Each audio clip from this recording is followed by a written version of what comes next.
All right, you made it back here to the Gill Connections Podcast.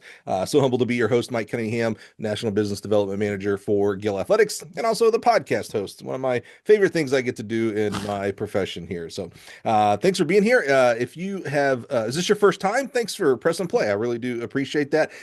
You'll see every Monday we'll have long form interviews like today and today's guest, which I'm excited to get to. And then Tuesdays through Sundays when we have the content, we have shorter kind of 10 to 30-minute Gill 1918 Project podcast that kind of dive into some X's and O's. It's basically the TED Talks of track and field podcast. So you might want to check that out as well. And if this is not your first time being here, man, thank you so much. I'm always so humbled when I see our numbers and who listens on a daily basis and watches on YouTube, and even our Twitch TV is starting to get some traction there. So just so humbled, so grateful that you would join us as we go around the country, uplifting and honoring the men and women who choose to be track and field coaches. And today is a good one. Today is going to be a good lesson in that things happen at the time they're supposed to happen, not necessarily when we think they are supposed to happen, because this guest was, I'm going to say he was supposed to. That's a strong term, but we thought maybe this guest would be on the podcast maybe 2-ish years ago. But we're going to find out today that I think the journey is going to be more impactful for you and more impactful for him, that it's happening today. So help me welcome over in Indianapolis, the great state of Indiana, from Creston Middle School, the athletic director. And yes, he's a track coach, so we'll find out more about that. Help me welcome the wise, the wonderful Saul Stevens. Saul, what's up, my friend? Nothing much. Good morning. Good morning, Brother Cunningham. It's an honor and a pleasure. Yes, Like you just said, timing, because this was supposed to happen a couple of years ago. And that's just right.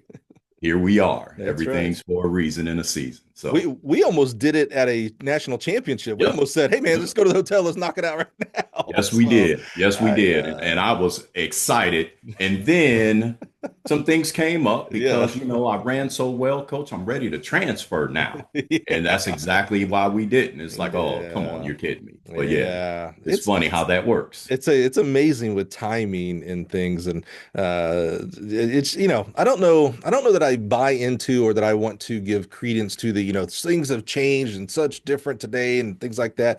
But I'm not naive to think that nothing has changed as well in today's track and field and sports world. So, but there are still things that not amaze me, but surprise me. I'm like, really? Yes. You did what? You Yes. made what decision? Okay, all Yeah. right, well. This is out of all the times that you decided this is the time you want to do this, huh? Right, right. But and that's the thing too. At the end of the day, sometimes the kids are still kids, and the kids still need guidance. And as long as you believe the good in them, everything else will work itself out. I think, see, that's why you and I are friends, Saul, because we're a lot alike. I literally was about to say, I think the commonality, and the reason why I say I don't think necessarily things have changed today as opposed to the early 2000s, the 1990s, 1980s, is because at the end of the day, we're still dealing with young people. So Hmm. young people are still naive, inexperienced in the world, make mistakes. By the way, we're adults, we make mistakes. Young people are Right. good. So we're just as a track and field coach, as an equipment manufacturer, we're still just dealing with call it 18 to 25-year-olds that they just have no clue about life. And so we have friends that are 45, 65 that have no clue about life. They haven't gained up Correct. there either. So what do you expect from Correct. 18-ish Yeah. year olds kids? So but that doesn't make it any more fun when they make those bad decisions and we're the ones holding the bag at the end of the day. That Yeah. doesn't no solace there. Yeah. That's for sure. Yeah. Definitely. All Right. right, Mr. Saul, why don't we, because I know we're gonna have a lot to talk about here. Let's jump in our Wayback Machine and let's get started here. Assuming you were an athlete, and we know what assuming does, and we've certainly found out that you don't have to have been a track and field athlete to become a really, really good track and field coach.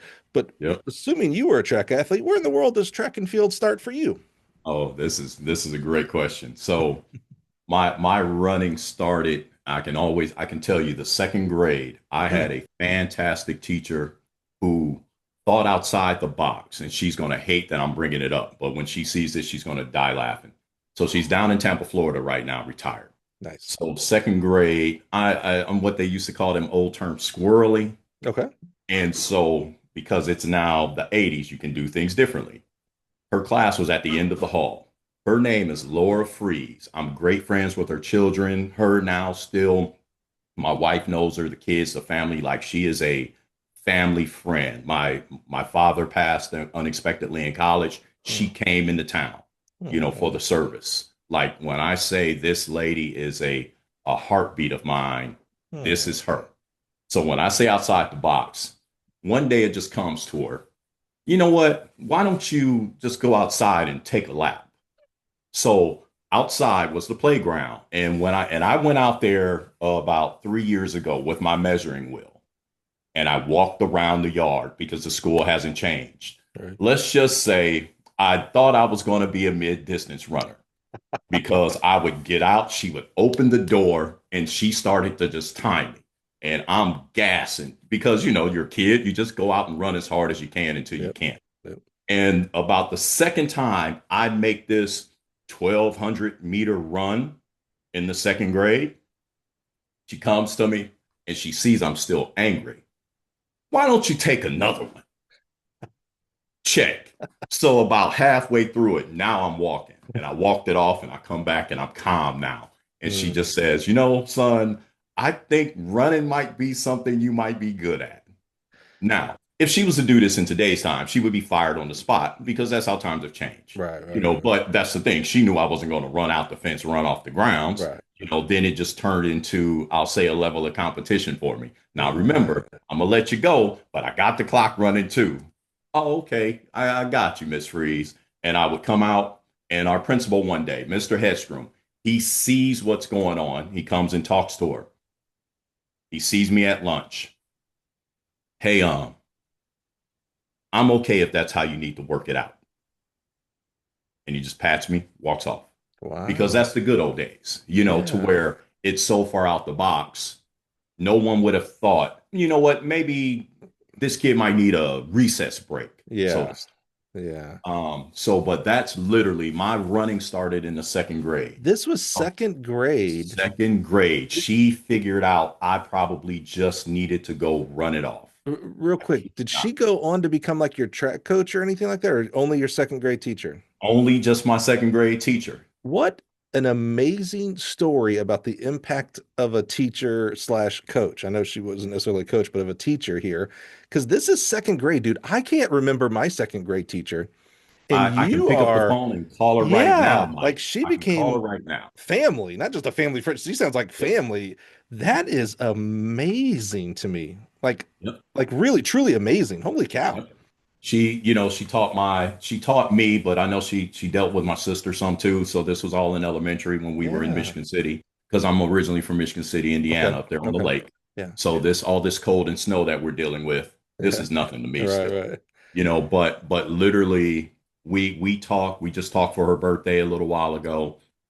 We still talk, and that's the funniest part about it, where she's told people, because she's even wrote a book about it, to where she was so far outside the box. And she had a group of kids. It was called the Freeze Breezes.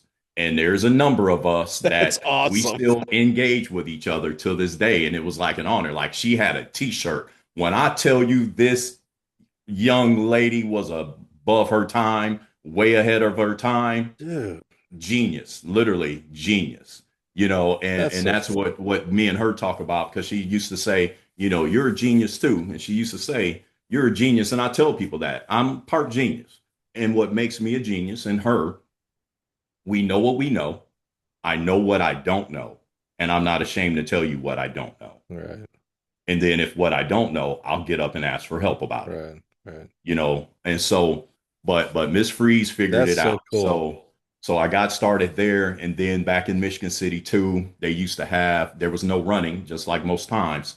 Um, there was only a city race in the summer. Hmm, And the half mile was for the fifth graders and the mile was for the sixth graders. hmm. But it wasn't on the track. It was through Gardena Park. So it was actually like cross country. And so I would only train a week or so up until just running around the block, because I know the race is coming. And I won fifth grade one year. And then I let a kid, and I won't say his name, but I remember it. I'm looking for him right now still. I let him get away from me because they put me as the defending champ in the middle of the pack and not in the front. Yeah, that was like the defending champ penalty. So, and I see him and I hear my mother yelling, "Let's go." And when I say the close, I'm coming. If it was a mile and 25 feet, Right. I run right by him, you know.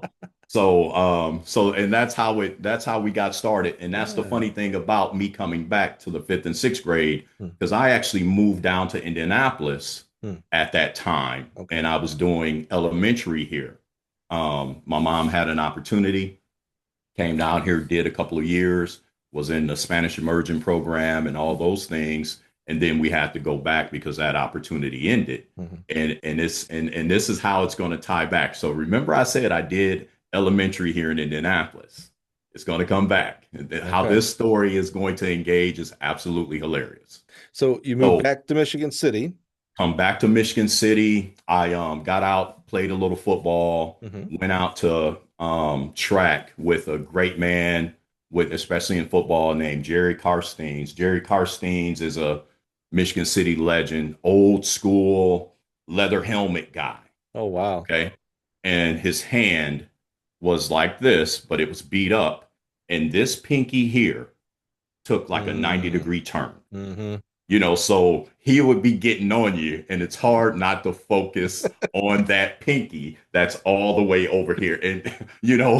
And, but he was a good, kind man. And from that leather helmet days, he was tough. It was discipline. It was discipline. So I, got back out there, got back to Michigan City. Like I said, played some football, ran a little bit. And then I actually set out.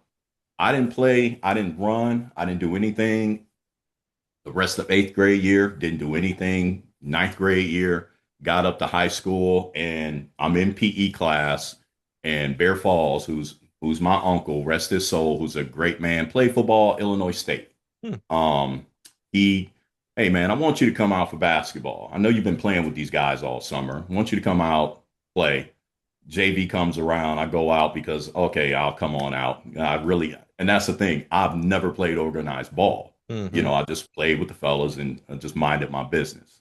And so I go out, make the team, play. Track coach comes to me, hey, you're in good shape. I want you out here. Hmm. Don't go out. I'm chilling. I'm good. I was just, as they say, as I said earlier, squirrely.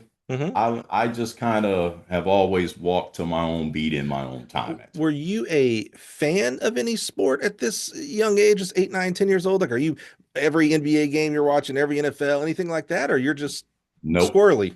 Nope. I played a lot of video games. I will say Yeah. that. Like Hmm. I'm Same. a Nintendo, Sega Genesis kid. Hmm. Hmm. Um, even Atari, I am that old. Yep. Yep. Eeks. Yep. Same. Same. Same. Eeks.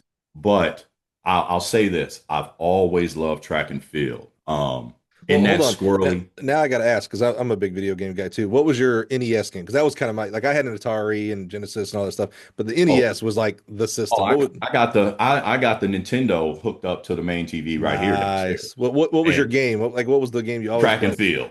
I beat the Yeah. mess out of the buttons. I still got the original Tecmo. I have an Nice original Tecmo. in a Yes. case Mike Tyson's Punch Out. Nice. Yeah. Yeah. Oh, I got double dribble. When I say I got them, Yeah. Yeah. that's Yeah. my So vice. so you were playing Tecmo Bowl, NBA Jam, etc., but Yep. not participating necessarily, or not even like Oh, watching like, oh man, the Friday night game or anything like nothing like that. well, and that's the thing. It's like I was maybe 5'4", 120 pounds in Hmm. middle school. Hmm. And I was just kind of, I'll just say I'm a late bloomer. Hmm. I'm a very late bloomer. Old fashioned PE time.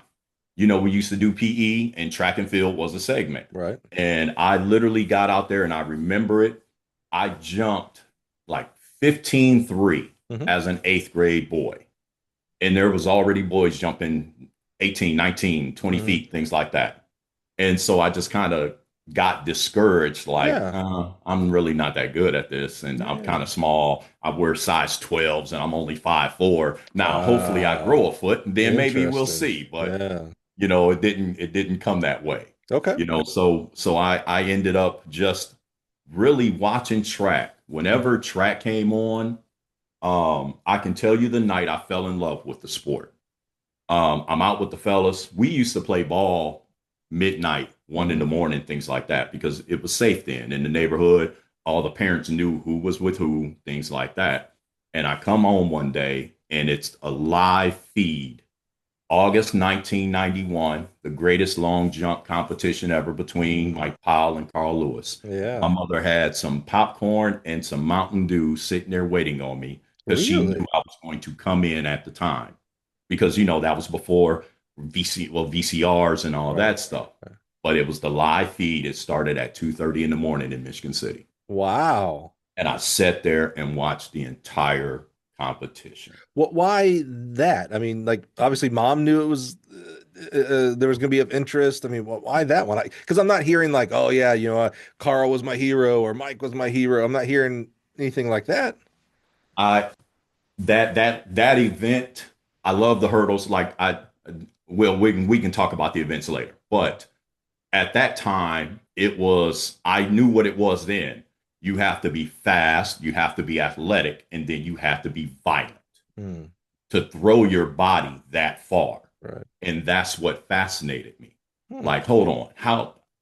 Interesting. Yeah. So I literally, it came in, and it's 19, like I said, 91. I can tell you the day and time. Yeah. I was sitting there 2:30 in the morning watching it on NBC Live. That's really you amazing. know That's awesome. and that moment just kind of stuck with me. See, and that's the funny thing. When I say I kind of just will walk my walk, you Mhm. would assume that I'm going to get right back out there and Yeah. here we go. Nope. Yeah. Yeah. Because when I say jumping 15 feet in PE class was kind of discouraging, Hmm. very. Hmm. So fast forward and back, coming out of that time, high school basketball, JV doesn't come out. And Cabot Holmes is my actually high school coach. He's an Indiana Hall of Famer. He's a great man to this day. Distance runner. Hmm. Hey, Stevens, this is how he sounds. Stevens, I don't really know that much about that sprint and jump stuff, but I'm just going to make sure you're in shape if you come out. Okay. I'll figure the rest of it out. All right. You know, 5'5", 130 pounds on a tall day, maybe. Okay. But he grabbed me one day because, that's the old days. Hmm. I had it coming, but he grabbed me. If you don't get out here, okay, coach, got you. Yeah. Junior year rolls around. I'm thinking about going out for football. Chose not to. My uncle, was just kind of like, if you do, you do. You don't, you don't. Mhm. But whatever. Which is funny because I was in time. I wish he would have. He played Mhm. at IU, played middle linebacker at Yeah. IU. Yeah. And I'm like, I should have went back out. All the homies wanted me to come out. Mhm. And it's just kind of like, I'm good. And then I went back out for basketball junior year. Didn't make the team. Cabot home. Yeah, it's surprising to me too. I didn't make it junior nor senior year, Wow. which I'm gonna come to senior year tryouts. Mhm. I come out junior year, didn't make the team. Coach Holmes is standing in the back looking at all the kids come to the cut list. He comes right up to me. I watched the tryouts. You should have made the team. You ready to come out for me now? I need you out. All right, coach. I'll come out. That's We're interesting. running in the hallways because there's no indoor, running in the hallways, running outside, running through 2 feet of snow, things like that, because it's Michigan City. Hey, you Mhm. train outside. You know, Junior year ended up being well after taking so much time off. I just missed state. I just missed state in the long jump by 2 inches. I In the jumped long 22. jump, Yep, I jumped 22-2 as a junior and didn't make it. dude. I didn't make the finals. Wait a minute, though. Hold on. Hold on. A lot to unpack here, real quick, because you mentioned Mike Powell and Carl Lewis. We just recently had Mike Powell's coach during that time, Randy Huntington, on the podcast. So if you want to learn more about him, go back and listen to episodes 350 and 351. We had to have a big dog, Randy Huntington, for 350.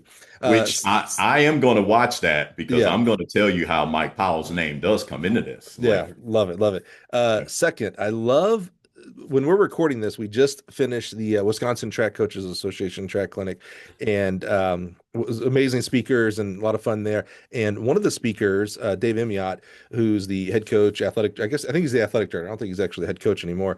East Kentwood High School in Michigan, just wrote an amazing book, The Transformational Art of Coaching. But he mentioned in his talk, his keynote, about that he goes to the basketball coach right before cuts and says, "Hey, so tell me." Tell me who's going to get cut. That way he already knows in his head, oh, okay, Saul didn't make it. All right. And so that he can be the first one there. I actually, because he's the athletic director, he goes, I make the basketball coach let me talk to the kids before cuts. He goes, I'm doing it as a rah-rah for the basketball, blah, blah, blah. He goes, but I'm really talking to Saul because I know he ain't making the cut. So I'm already starting a relationship. I love that your coach, when he went up to you, said, hey, I watched you. You should have made that, because that's what you're feeling too. You're like, all right, you're right, coach. I should have made it. This guy Yeah. believes in me, not the Yeah. basketball. Like, it's ingenious what these track coaches who understand the basketball cut relationship to track and field is. That's really cool. Okay, third thing. Yeah. Wait a minute. You did the long jump. You did 15 feet and were completely discouraged. I completely Yep. understand that. How did you continue to gravitate towards the long jump and not say, hey, look, man, I tried that. Let me try the 8 or something. I don't know, something else. Here's the funniest part of how it comes together. He comes to me. Okay, I'll come back out. First conversation. All right. Well, you know, I'm a middle school like champion. I run, the half and things Right, like that. right. And he looks right at me, says, yeah, but at now about, 5'11", 160, I don't know if that's what it is. Okay.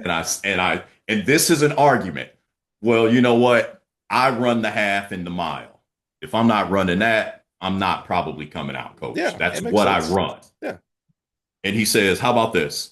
If you just come out for a couple of weeks and I let you, run the 55, run some sprint stuff. And he said, because on the basket, and this is what he says, on the basketball court, you have a way to accelerate and create lift. Wow. He's like, I saw you dunk that ball. Like, that is what long jump is. He says, I don't know that much about it, but that's what it is. So And he puts me back on the runway, and I'm arguing the whole 2 weeks. I run the 8. I'll run the half. Matter of fact, put me in some practice. And he gave me one practice. And I kid you not, a 8 300s, 3 minutes rest, 42 under. Light work, coach. I'm warming up. Here we go. So now I'm ready to run this 8. No, that's just good training because you got trials and finals in the sprints, and oh, you're killing me, bro. But in hindsight, we had a 157, a kid that was this close to making to the state meet. We had and some other guys that was right at like 201. this is So like he had a log jam there. People are listening and like, this is bizarro world, because stereotypically we hear every day on the track, no one wants to be the 8:15 guy or whatnot, but everybody thinks they're a sprinter. Everybody thinks they're a long jumper. You are the complete not only are you the complete opposite, coach is the opposite. He's not going, well, I can always deal another 800, 4x8, we'll figure this out. Yep. He's even like, nah, man, you're a long jumper. Get over there. Yep. This is what a wild story, actually. And it's absolutely true. It's Yeah. literally an argument. I run the half. He talks to my mom. Mom tells him the boy has a motor. The boy can run. Like that's who he is. Now, and then I grew a little more, and so like now this size I am, because I'm gonna come to it. I'm now 6 feet 210 right now. Yeah. Wow. Okay. I put on a freshman 50 at IU my first year. Oh, jeez. And this is coming all the way back now to Coach Holmes. I think you're not done growing, fella. And guys your size who may end up being your size, they won't be running the 8. I'm telling you. Right. Okay, coach. So after going back and forth, and he would still give me some longer running training just because I just needed that to work out some of those issues. Mm-hmm. One day I come into practice and he just sees my face. All right, it looks like we got some repeats today. Yeah, I see it. Let's go. And I just get warmed up, go to the line, and just because I just had to work it out. Wow. And so, Miss State, good year. Okay, you're coming back. And we got to remind people, you're in Indiana.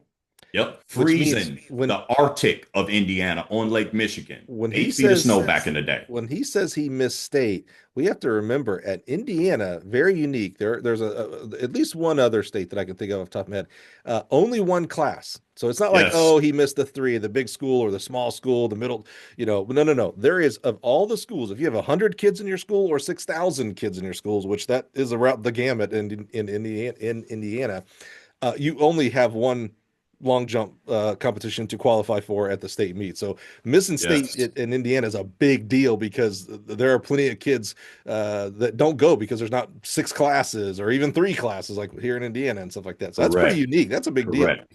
And that's the thing too. In my time, I had to go through a guy who was going 24 mid, the state record holder as well, and his teammate who went 24. The teammates went 24/7, 24/6. Wow. So nothing against 21:10, but this was not it. Like, if you wasn't jumping over 23 feet, you were not advancing into the finals Right. back then.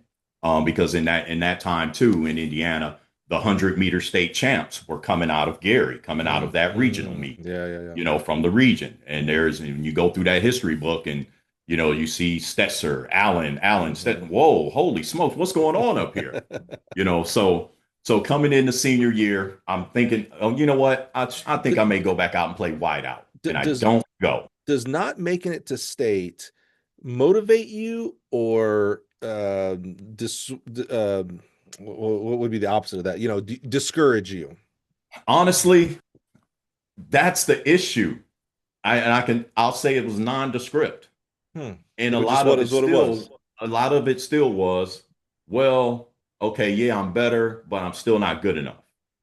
And it's just like, and then when you've been passed over, and there's still some things from my younger competitive sides of it. It's like, okay, it happens. Yeah.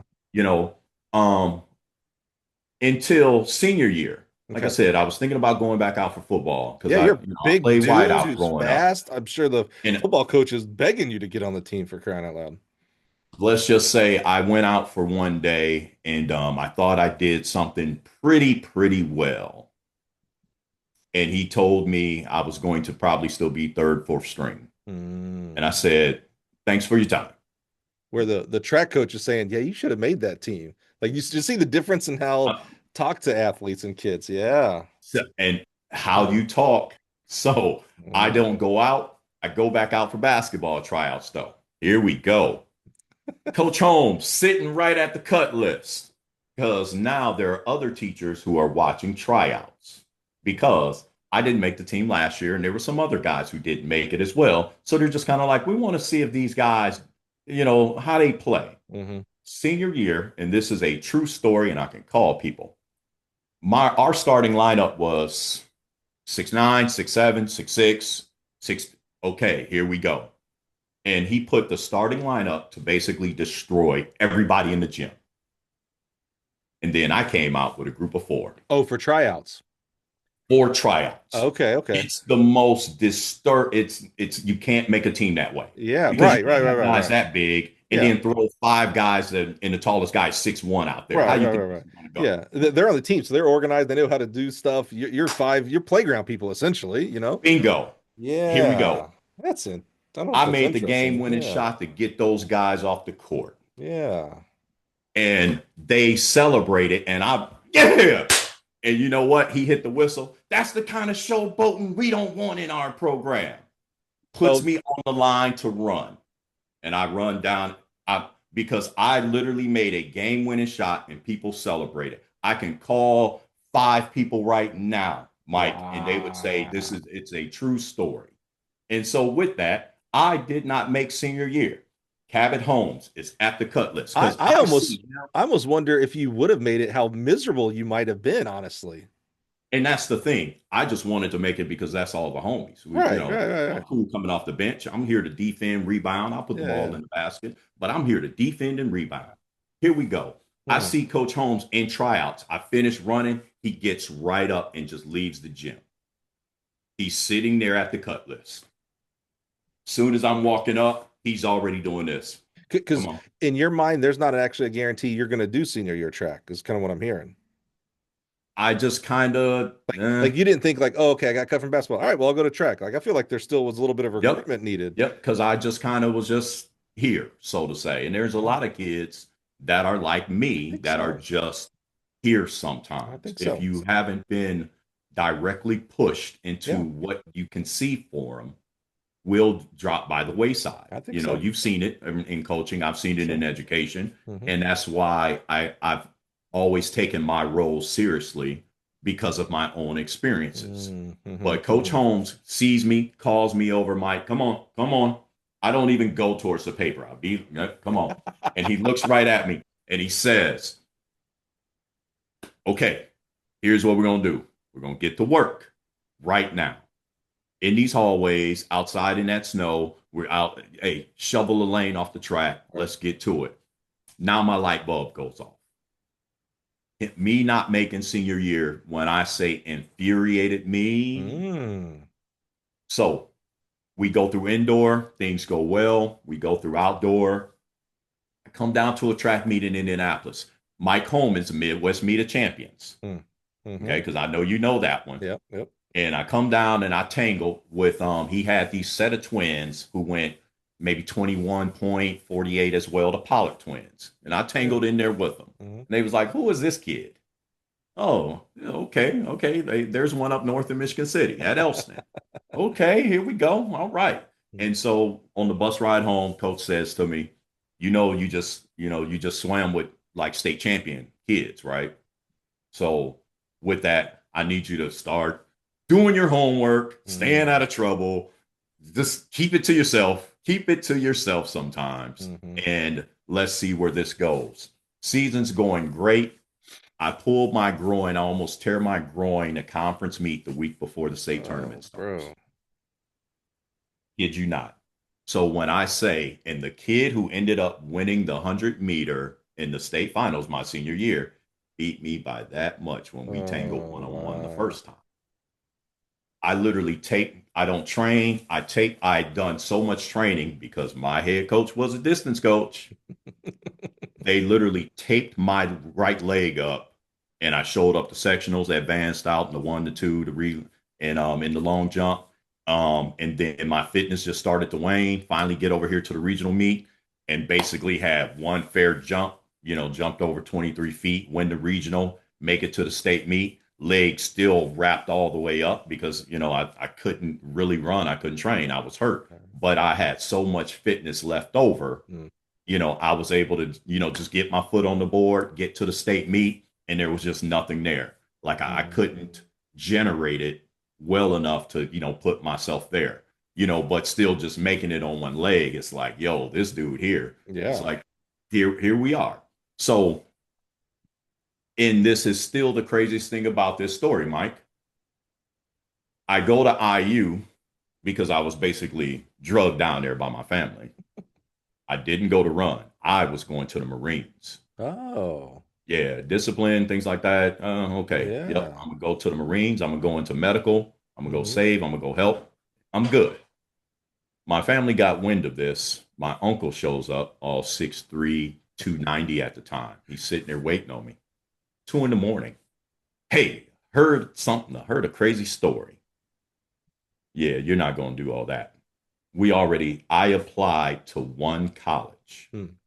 And that one college was Indiana University. That's like my family school. So I was gonna say, is that the school? Yeah, yeah. And that's because my great grandmother, son, at least for me, do this once. My essay was, no one really reads these things because it has nothing to do with whether or not you're going to graduate from college. Send. That's my college essay. Kid you not. Oh, I thought you were about to glow into some my great grandmother really wants me to go to school. No, you just said, hey man, you ain't reading this. This doesn't affect nothing. Got in. Kid you not. It's a true story. I can call someone who watched me write it. I kid you not. And he ended up being my roommate first year. One of my best friends to this day, Alex Brandon. He's over in Proviso East, running admin things. But so I got basically dropped off to IU, get down there. Things are I'm just there. I know enough to play school, but still just kind of there because it's not what I dreamed of. So as an 18-year-old, senior, thinking about what's next, your thought process was, okay, I'm going to go become a Marine. I'm going to help people. I'm going to do medical, another form of helping people. Love that. Love all that. Because what I'm always fascinated with, because, spoiler alert, I know what you become. You become a track coach, right? And, that's a servant leadership position. You don't get into track you don't get into coaching for many reasons. If one of those reasons has to be, I want to help someone else. And there's many ways of helping, right? I can say, well, I want to become an NFL football coach because I want to help, men become, pro bowlers and Hall of Famers, things like that. Or I want to be a high school or middle school coach because I want to help a kid that I didn't get the help. Marissa Chu says this a lot. Be the coach that you needed when you were a kid. So a lot of people get into coaching because, like, I don't want another Saul. Saul should have been doing it since freshman year. I'm going to make sure I get into coaching to help Saul. You don't. I'm not hearing you say, "Yeah, I want to get into coaching to help people," but you are saying that without using the word coach in track and field of medical and marine and things like that. Love that. Yep. Yep. But uncle and I think you said great grandma come in and say, "Hey, yeah, that's not going to happen. Maybe in the future, maybe, but right now, no, that's not happening. You're going to go become a Hoosier."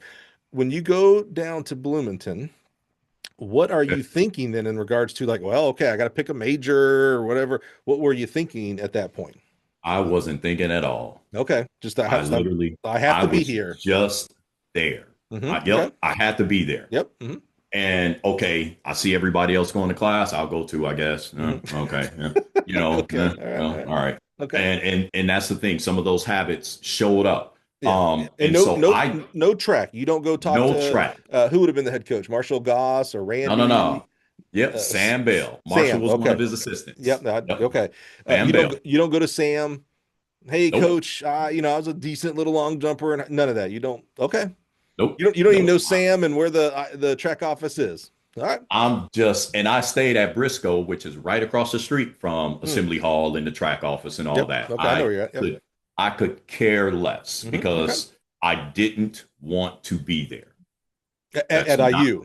Yes, I had fair. my plans. Because fair. When you're told all your life, when you get out my house, when you get grown, you can do whatever you want.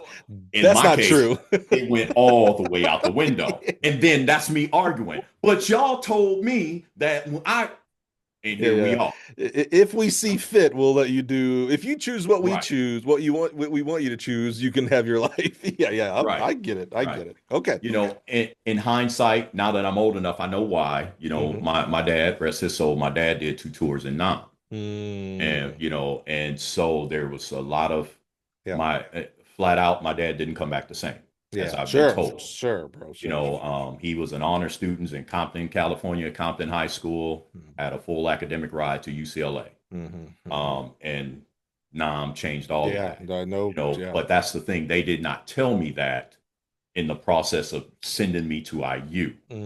They told me that afterwards. That was their reasoning, but for whatever their reasons were, we're not going to share that with Saul. And now, again, you talk about hindsight 2020, might have been a little bit worth it of like, hey, I know it's maybe only air quotes 18, but boy, that, again, I don't, it would have made all the difference in my perspective, but it sure feels like maybe they should have treated you a little bit more of the adult side of life there. Yeah. Okay. All right. I understand. Absolutely correct. We make our decisions though. Okay. All right. So here's what's funny though. I'm there and I'm playing basketball and I'm at the Hyper, the world famous Hyper. We're just doing it. And one day I get a voicemail from Cabot Holmes, my high school coach. Lo and behold, some of the guys I was playing with was on the track team. Hey, the track coach didn't want to meet you. So they go back and say, man, how did he get word about that? Okay. So I guess the kids who I was playing with, I get a steal. You can't dunk in the Hyper. That's one of the rules. Okay. Unless you're on the basketball team, because those dudes are that big and sometimes it just happens. All right. That's just what it is. But I get a steal and we're playing ball and I poke one, from almost a free throw line in a game. I'm flying. Kaboom. Hey, that's a warning. Next one, and you're out of here. Right. So the guys, who, downing them, they're like, yo, man, no, that didn't look right. Like what sports? Like no one does that. Right. That doesn't look right. Like what is this? And I was like, well, I did a little running and, not because now I'm healthy, as well. Now I'm healthy from my leg and, and here we are. And so they go back and said, there's a dude who was playing ball. And I guess one of the next times they all decided to come, I'm there. Marshall Goss, I guess, is over in the side watching. Marshall Goss knows who I am. Oh, He sure. knows my high school coach from their time together. 100%. This all makes sense now. Yes. Here we go. Yes. He calls Cabot, hey, man, why didn't you tell me? And Cabot tells him because he was going to the service. He wasn't going to college. Right. That's why. Like, yeah, Cabot's as surprised as you are that he's at IU. Right. He said, but he told him, but he's a strong-willed fella. Like, if you can get him to come, like, he's going to do what you ask. Like, here we go. So I get a voicemail, I looked at my roommate, we looked, okay. So I go out, meet with him, ended up coming out towards the end of indoor, my freshman year. And it just kind of went from there. Like, it just happened, people like, oh man, you must've went to IU to run. And it's like, no, I went to IU to like play basketball and just kind of lose myself. I guess I don't, yeah. But it that's how my journey comes to pass, because I only competed my freshman and sophomore year. Okay. Me and Chewy know each other well. In that conversation about being the coach that you wish that you had, this is where my story starts. Okay. Because Phil Henson had just left. Yeah. That's the great Phil Henson went to do the 96 Olympics and all that. Right. And let's just say things just didn't go well, and I just had some disagreements. Sure. Because I'm going to keep it all the way PC. Sure. But within time, there was a lot of, I'll say, arguing back and forth. And in time, what I said was, we're not being treated correctly, by said staff member. Now, hindsight being what it is, I was absolutely correct. And me also now knowing as the adult, as the head coach, you're supposed to take staff members, you're supposed to take the adult side, you're supposed to support things like that. That's just what the role in leadership is, but now as time expired within it, I was absolutely correct by what I said. Right. So, rest his soul, me and Sam Bell, we had a real good talk about it, and we made up, before his passing, me and Goss, like, I'm good with Goss and Sam, Coach Bell now. But I'll say it kind of turned me into the black sheep of the IU track and field tree. Sure. I was the first walk-on ever to win the illustrious Freshman of the Year award. Wow. Holy cow. And I will say humbly, I was trending upwards. Like, okay, now I'm starting to find my people. Right. It's the upper class kids took me under their wing, because it's like, this guy is nuts, but he has something. Yeah. And with that, and I still have relationships with those guys to this day too. And I just was hoping that it would come back around. And it came back around because Coach Bell made some changes within that staff. And that's when Ed Bethea and Wayne Pate came to IU for that second, for that stretch right there. Yeah. And me instilled my stubbornness about how angry I was by not being listened to and not heard on behalf of us. I didn't come back out. I was offered an opportunity to come back out, and I stated my piece and my reasons why, and I chose not to come back out. And do you we're talking a lot about hindsight and things like that. Do you regret that at all? Honestly, I'll say yes, because never did I ever, think that life would have taken me down this career path. Right. And that's just because now I see the differences that it makes professionally. Hold on. That's a good point.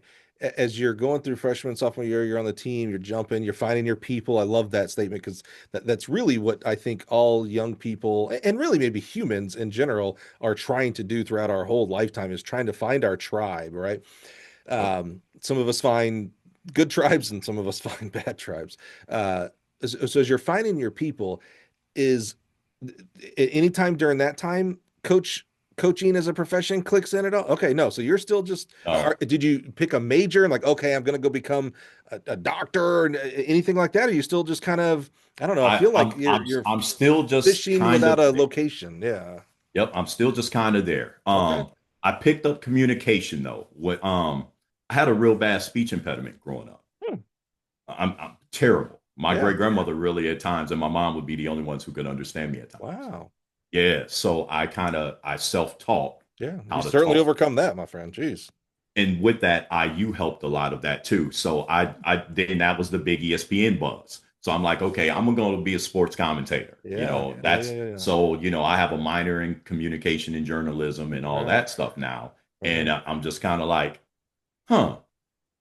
And then I had a experience right when I thought about coming back out, getting my grades together, everything, and getting back on track.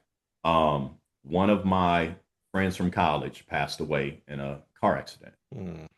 and it kind of took me off a spin. And then a year later, my father passed unexpectedly. Boy, hits after hits after hits. Yes. So oh yeah, and then great grandmother passed Oh, right after jeez. that. So it's like right when I think things are coming together. So then there's the resentment of maybe if I wasn't here in the first place, because I should have been a Marine and my life was supposed to. Yes, yes. That's how. And when I say my mom came down to IU 2 times, once to drop me off and once to pick me up. Hmm. She didn't come to any of the meets, Sure. because she had to work and, provide, but she literally showed up that second time and was like, before you harm yourself or everybody else, it's time for you to come home Bro, because life took me down a spiral.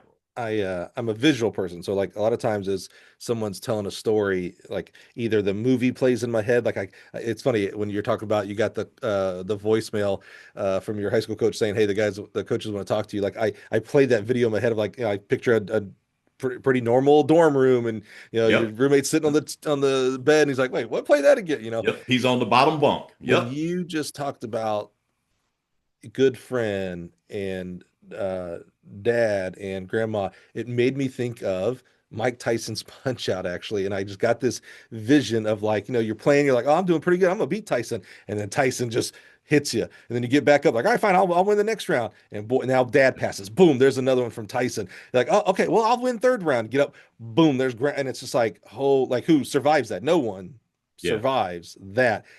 Do you start feeling inadequate? Do you start feeling responsible? Which are all, and this goes back a little bit to what we talked about dealing with young people. You're a young person, your brain is still developing.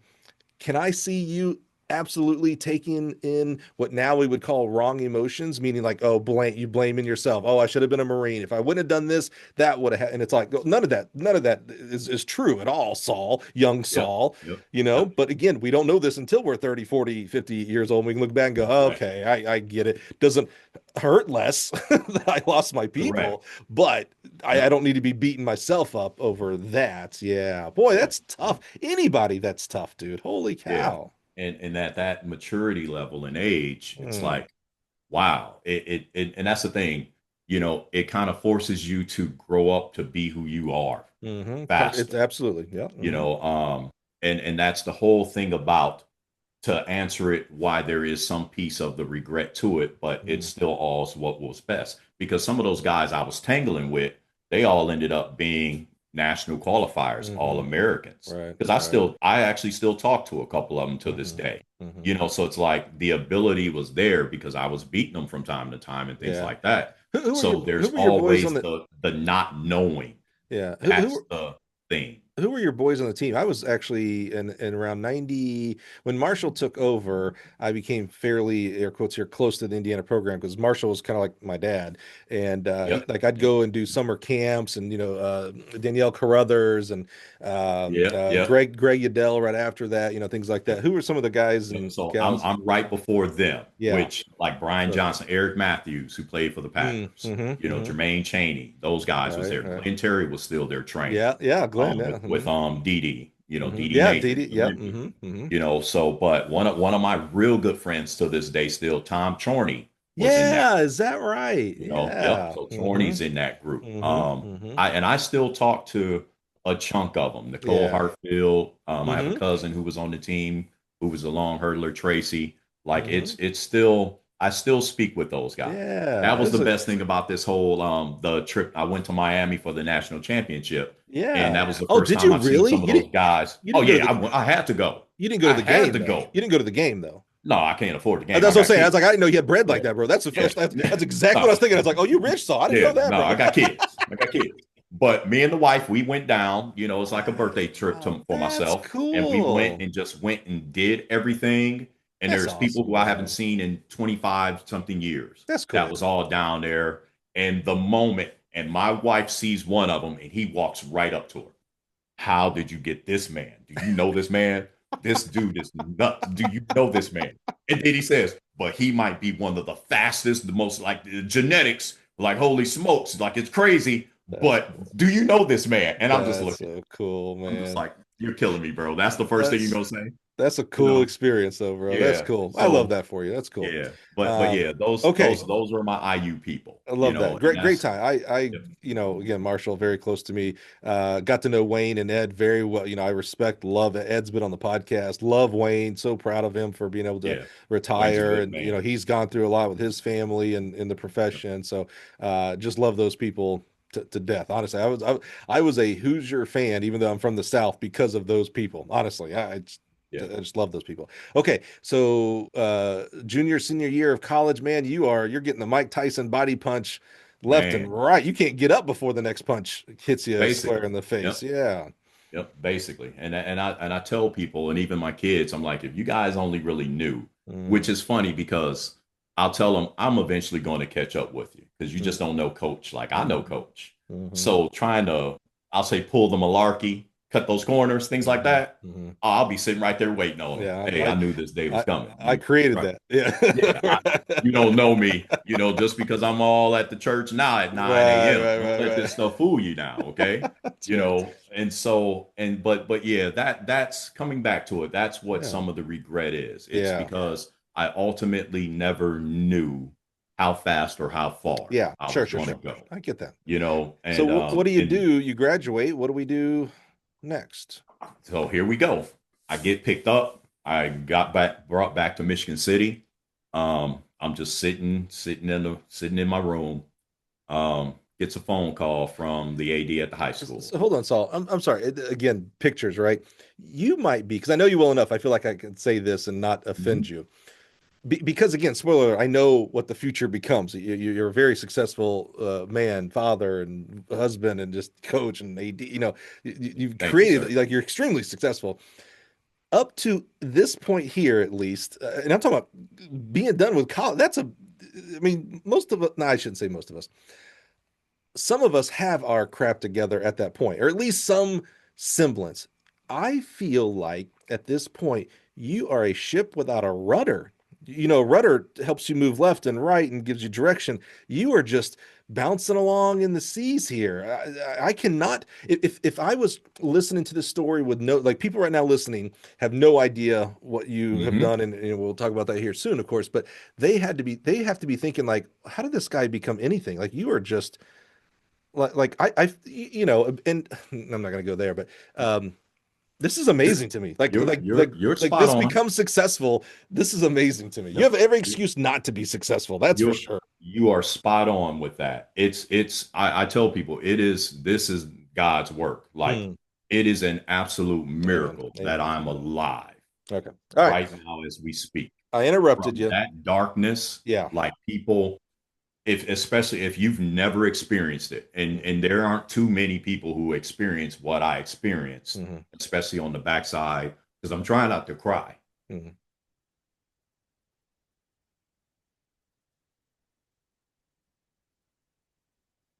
The backside of my college life was horrible. And that is the best word that I can give it. When I say the darkness, if you've never been out in the middle of 10,000 people and still felt alone, you have no idea what I'm talking about. mhm, Like it's literally it's indescribable. mhm, I'll put it that way. It's literally indescribable. And that brings me back to Michigan City after being picked up. I get a phone call. Hey, come on out. Bear Falls now. Here we go. Bear Falls, my JV coach, my uncle. He's now working his way up to be the AD, but he's also under a guy named Jeff Freitag, who was going to be the AD, who was one of my teachers in high school. So I'm back in my small town. Yeah. Some of the same people are there. They know that I'm there, and literally Tag calls me in. It's like, I just want to talk to you. They know all the things that has happened, Right. and literally said, we think you should come out and start coaching. We think you would be a great asset to teach the kids right from wrong, even though we know you're wild. Like we know you from high school. Right. What did you think when they said that? Because you've had a lot of good coaches in front of you at this point. So like what coach is and a little bit on the pedestal. What you've been up to this point, good and bad and everything in between. When they said, hey, we think you should come out and coach, what was the immediate reaction of that? Yeah, right. Like, you guys are crazy here. Stop playing. Right. Yeah. Quit the jokes. What do you really want me to do? Right. But no, but they were dead serious. Wow. And they said, I always had a way to get my point across, whether it was good or bad. Right. But they was like, but you will figure that out with time. Right. And okay, I'll figure that out with time. Okay, I got you. And so I said, okay, so they put me on the basketball staff, and I was helping out with Falls, and my uncle was there as well. So it was Benny Edwards, Bear Falls, Donnie Thomas. Those are the three musketeers in Michigan City of men of color. Okay. And so I'm under them. And when I say they were all three different guys, they were three different distinct personalities that I learned things under. My uncle, so Donnie Thomas, like I said, so he's the middle linebacker at IU, played in the league a little bit as well, comes back to teach, had some great girls basketball runs throughout the state tournament. Couldn't get a ring, but he had some great runs out for some years. Where Elston, the Lady Red Devils, was a team that you had to go through if you was going to try and get to the state game. He taught me the kindness from being a girls coach that's needed at times. Because there is a different way that we talk to each gender. Sure. So Bear was a hustler. He's the ferocious one. Hey, no, we need to do some fundraising. Let's make these shirts. Let's make this. No. Like, he was the businessman, and that's what I learned under him. And Benny, interesting. Benny taught me how to just kind of sit and watch and just be calm. So when I say they were three totally different personalities, but when you put them all together, here we go. Right. So I get through there, and then they said, and we're going to now put you on the track staff. So this is me still coming off of being suicidal, just dark. And then they put me around those boys, and the light came on. Finally. I get out the track season, and Ken Bai was the head coach who brought me in, and he says, I don't know you, but I've heard these stories about you. And he literally just said, just be kind. It'll come to you. And I started to, he literally just kind of gave me some free reign with him, a great man who ended up working with me as well, Ray Bloomer, Larry Williams, rest his soul as well. And then they just kind of let me, I knew what workouts started to look like. So then I started to just more so worry about if they were eating, if they were sleeping, if they were coming to school and doing their work. Because I knew then if those things wasn't in order, I'm never going to get the maximum out of you. Right. Simple. It's simple, because I just remember not eating enough, not sleeping enough, not here we go. Right. Oh, I'm just going to try and do the exact opposite of what I was doing.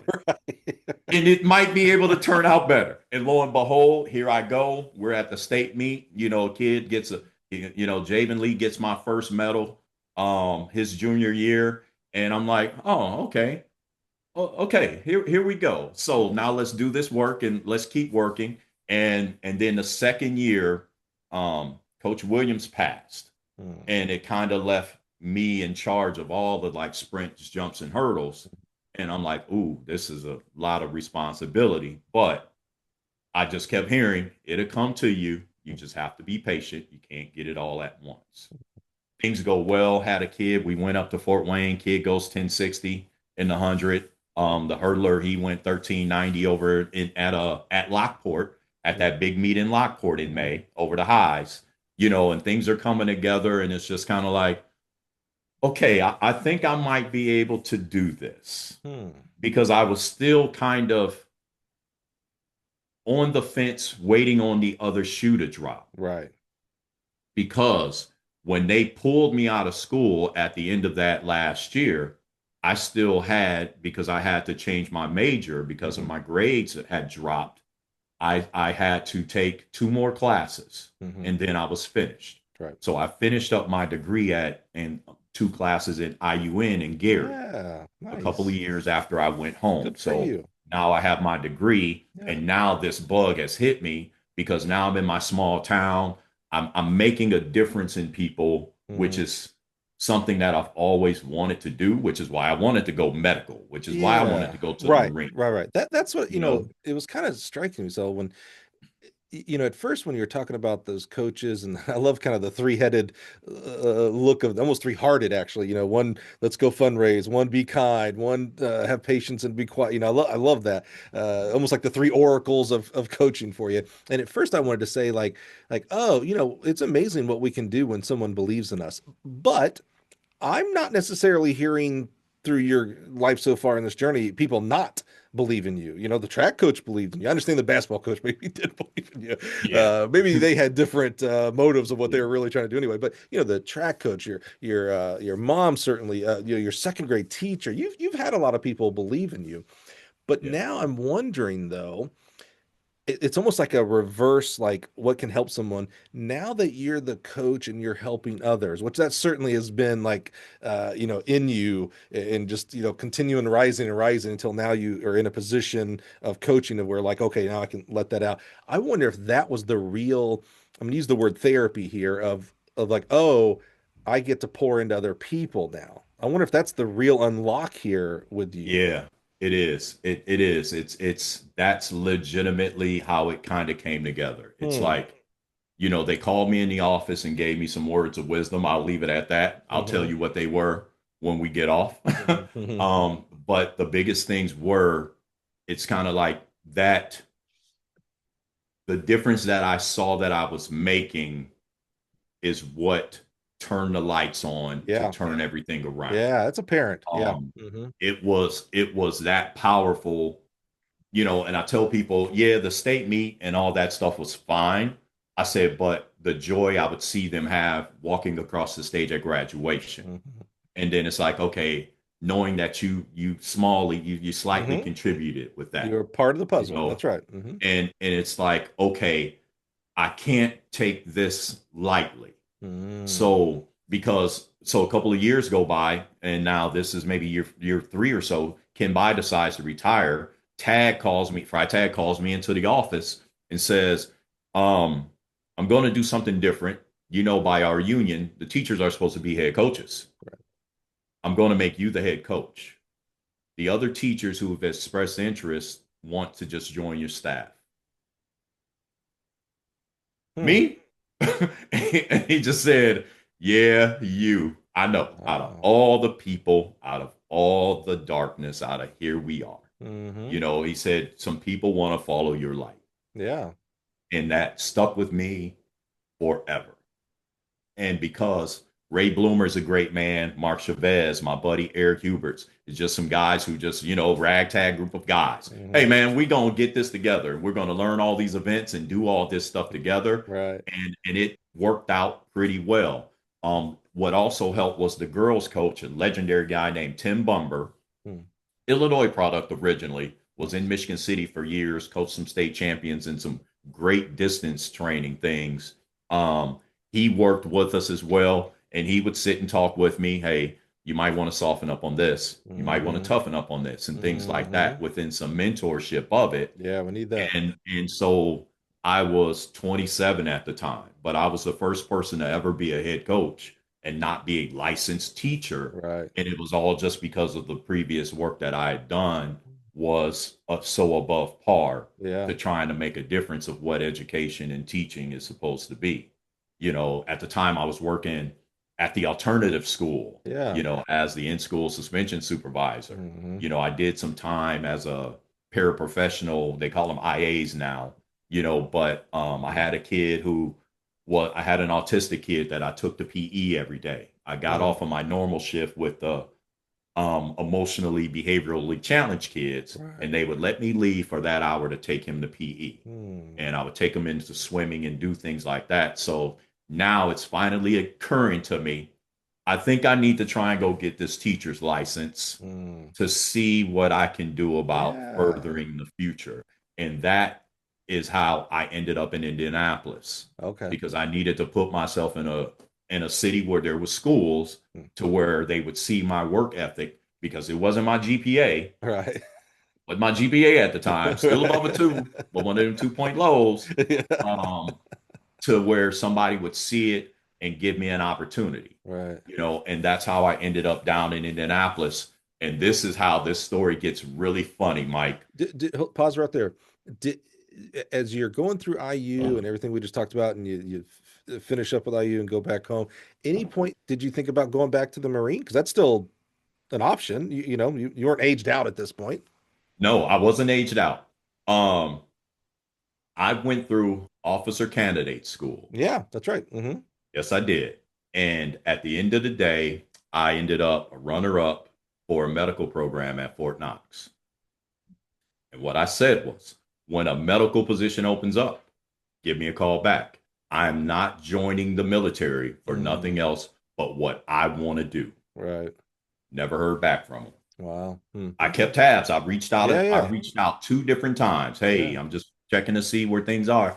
We still don't have anything, but we have this over here. No, that's not what Hmm. I want. Right. Not for the military. No, I want exactly what I want. I'm coming in as an officer. I know what this is now because I've done my digging. Right.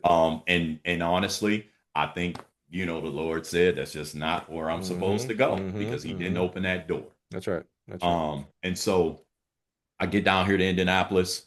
I talked with Mike Holman one year Hmm. at the state track clinic, Hmm. and I just told him, hey, I'm looking at trying to get into a program, into a school, and I'm looking at coming down here. And he was like, well, my spots are full, but I appreciate you talking to me.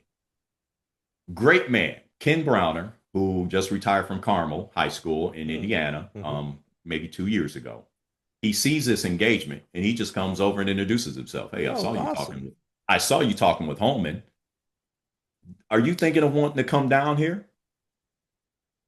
Yeah. Dude. We talked for the rest of that year, and I end up down there in August at Lawrence North with him. Oh, Zach. And he just says, Ken Browner, when I say I owe that man, I'll never be able to repay him back. Yeah. He's godfather, they're godparents to my daughter. Oh, dude. So when I say Ken Browner, if anybody called him for anything, he would answer the phone. And if it's something especially about track, he would answer the phone and really be in. So he was Okay. at Lawrence North. Holman was at Yep. Lawrence Central, right? Yep. The What rival schools. what a great example. Like when I talk about networking, a lot of times people, they go to a convention or they'll go to their state track clinic and they're going to network. And what they mean by networking is I'm going to go meet Holman and all these people, and maybe they'll Mhm. help me get a job or be on my resume, whatever, blah blah blah blah. And in reality, proper networking is how do you create bonding and rapport with others and show how, like, maybe I can give you value. Like Brahmer didn't have to come over and talk to you. Nope. Nope. And that's the thing. Like zero. Like no shot did he have to. That's And amazing. that's why Ken Browner, to me, that I there are no his he is a great big brother to me, Yeah, yeah. That's because amazing. he brings me down. And as you know, you're a Midwest guy. That Lawrence North program, It's no walk in the park. Yeah. Okay. To get on that record board, Yep. it's no walk in the park. Mm-hmm. And he brought me down and he literally says, I want the best people for what the best events are to make the best program so we can eventually get state championships. Wow. I am humble enough to let someone else do what they're here to do. Wow. And I never forget that statement. And that's Yeah. the thing. He literally said, some people have told me I would be a fool to bring a head coach in here because I was a head coach before him, Right. technically. Yeah. But if you know me, you're the boss. Let's go. Right. Okay. So he brings me in. We go through that first year and we had immediate success. Our second year, we ended up being state runner ups to Ben Davis. Wow. Ben But the Davis. funniest part is we get to a meet and Mike Holman sees me come in with Ken Browner. Browner comes to me. I go say all the words, but he says, Holman sees that I got you. He just starts laughing. And I said to him, and I'm only here to seek and destroy now. It's just business. It's never personal. Here we go. And he had that group he had was Kind Butler, former, IU track star slash, world indoor world record holder, so there was some talent in that group as well. And we got on him and Kenny just let me be myself. We had some ups and downs at LN. And a lot of it is, and this is going to be the first time that I say this out loud.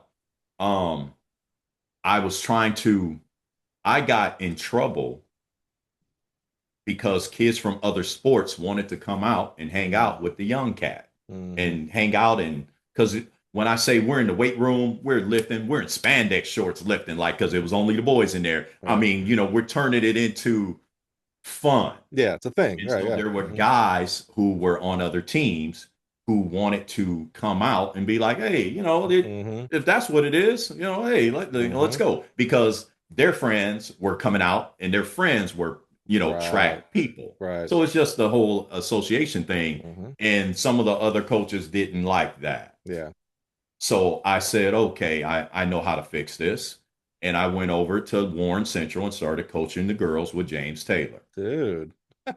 Because I'm never going to go anywhere where I'm not wanted, and I'm definitely never going to stay anywhere where I'm felt like I'm not wanted. Right. And that's what it is.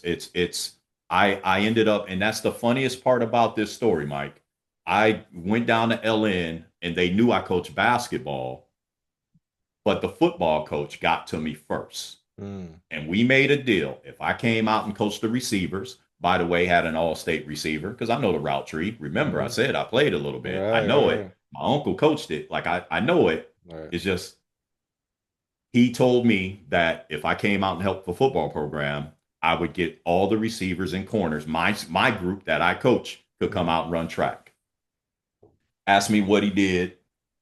When track season came along. Oh, no. What happened? We need everybody to be a critical part of the program and moving forward. And, we're just one step away. The football coach BS. Kids thinking they're all going to get the full ride in football and all that stuff. He knew exactly what he did. And what I said was this: I appreciate your time, but you're not a man of your word. Yeah. And I don't work with men who are not men of their word. And I said that to him directly in his face. Right. And that was the end of my football time. So football rolls around. I'm still working in the building. I'm still there. And I'm going to the games because those are still my boys. Come on, I'm here to cheer you up. Right. But parents are, why aren't you out there? Just a disagreement in principle. That's all. Disagreement in principle. I'm good. Because now I've tapped back into, I know that feeling from my younger days. I know that feeling. Right. So, but I've matured enough to just say, I'm just not going to be anywhere where it feels like I'm not wanted. Remove yourself from the situation. Right. Yep. So I removed myself from the situation. Yeah. And that was the best thing that happened too. That's a sign of maturity. Right. Exactly. Yeah. Because I went over with another great man, James Taylor, who coached the Warren Central girls. They had won a couple state titles. Yeah. I got to coach a girl. What years were Warren Central? 10, 11, 12 in that ballpark. Right. Logan Hayes was the star of that group. She was my quarter girl. Yeah. Who went 53. like 53 Yeah, mid almost, yeah. something like that as a senior. Is that where it was before you? One of my favorite people. She ended up going to IU actually. Lori Ann Price. She was a herd lift. Lorian is right before that group. Yeah, I thought so I, because yep, I Lorian is right recruited before her. that. I Yep. recruited her when I was at Ball State, and that would have been 0203. But it's just one of the like my favorite people in the whole world. You know, met her as a 17-year-old girl, and she's become just an awesome woman, man. I just love Lolo, Yeah, man. she Yeah, is fantastic. She's like yeah. the academic lead down there at Mm-hmm. IU on Mm-hmm. campus Mm-hmm. still. Yeah, yeah. Yeah, So, I saw her in Miami too. She's oh, like, for "What are you real? Oh doing my here?" God, I'm that's mad you didn't give me tickets. I thought I was a people, you know. So, and she was just that's like, "Oh no, tickets was like blood. You can better off getting blood from me than tickets." yeah. But That's yeah, cool. Yeah, Warren Central, great program. yep. So went from LN. We like I said, we had some great success. You know, had a junior Olympian, you know, junior All American at the USATF juniors. Hmm. You know, the national championship kid, pounds in the shot, who Hmm. ended up going to Indiana State. He was in that group. And then, but getting over to Warren, it was the first time I was now officially on the clock to coach girls, and Hmm. that's when I said, you know, I think I may want to try and get into college. What made you think that?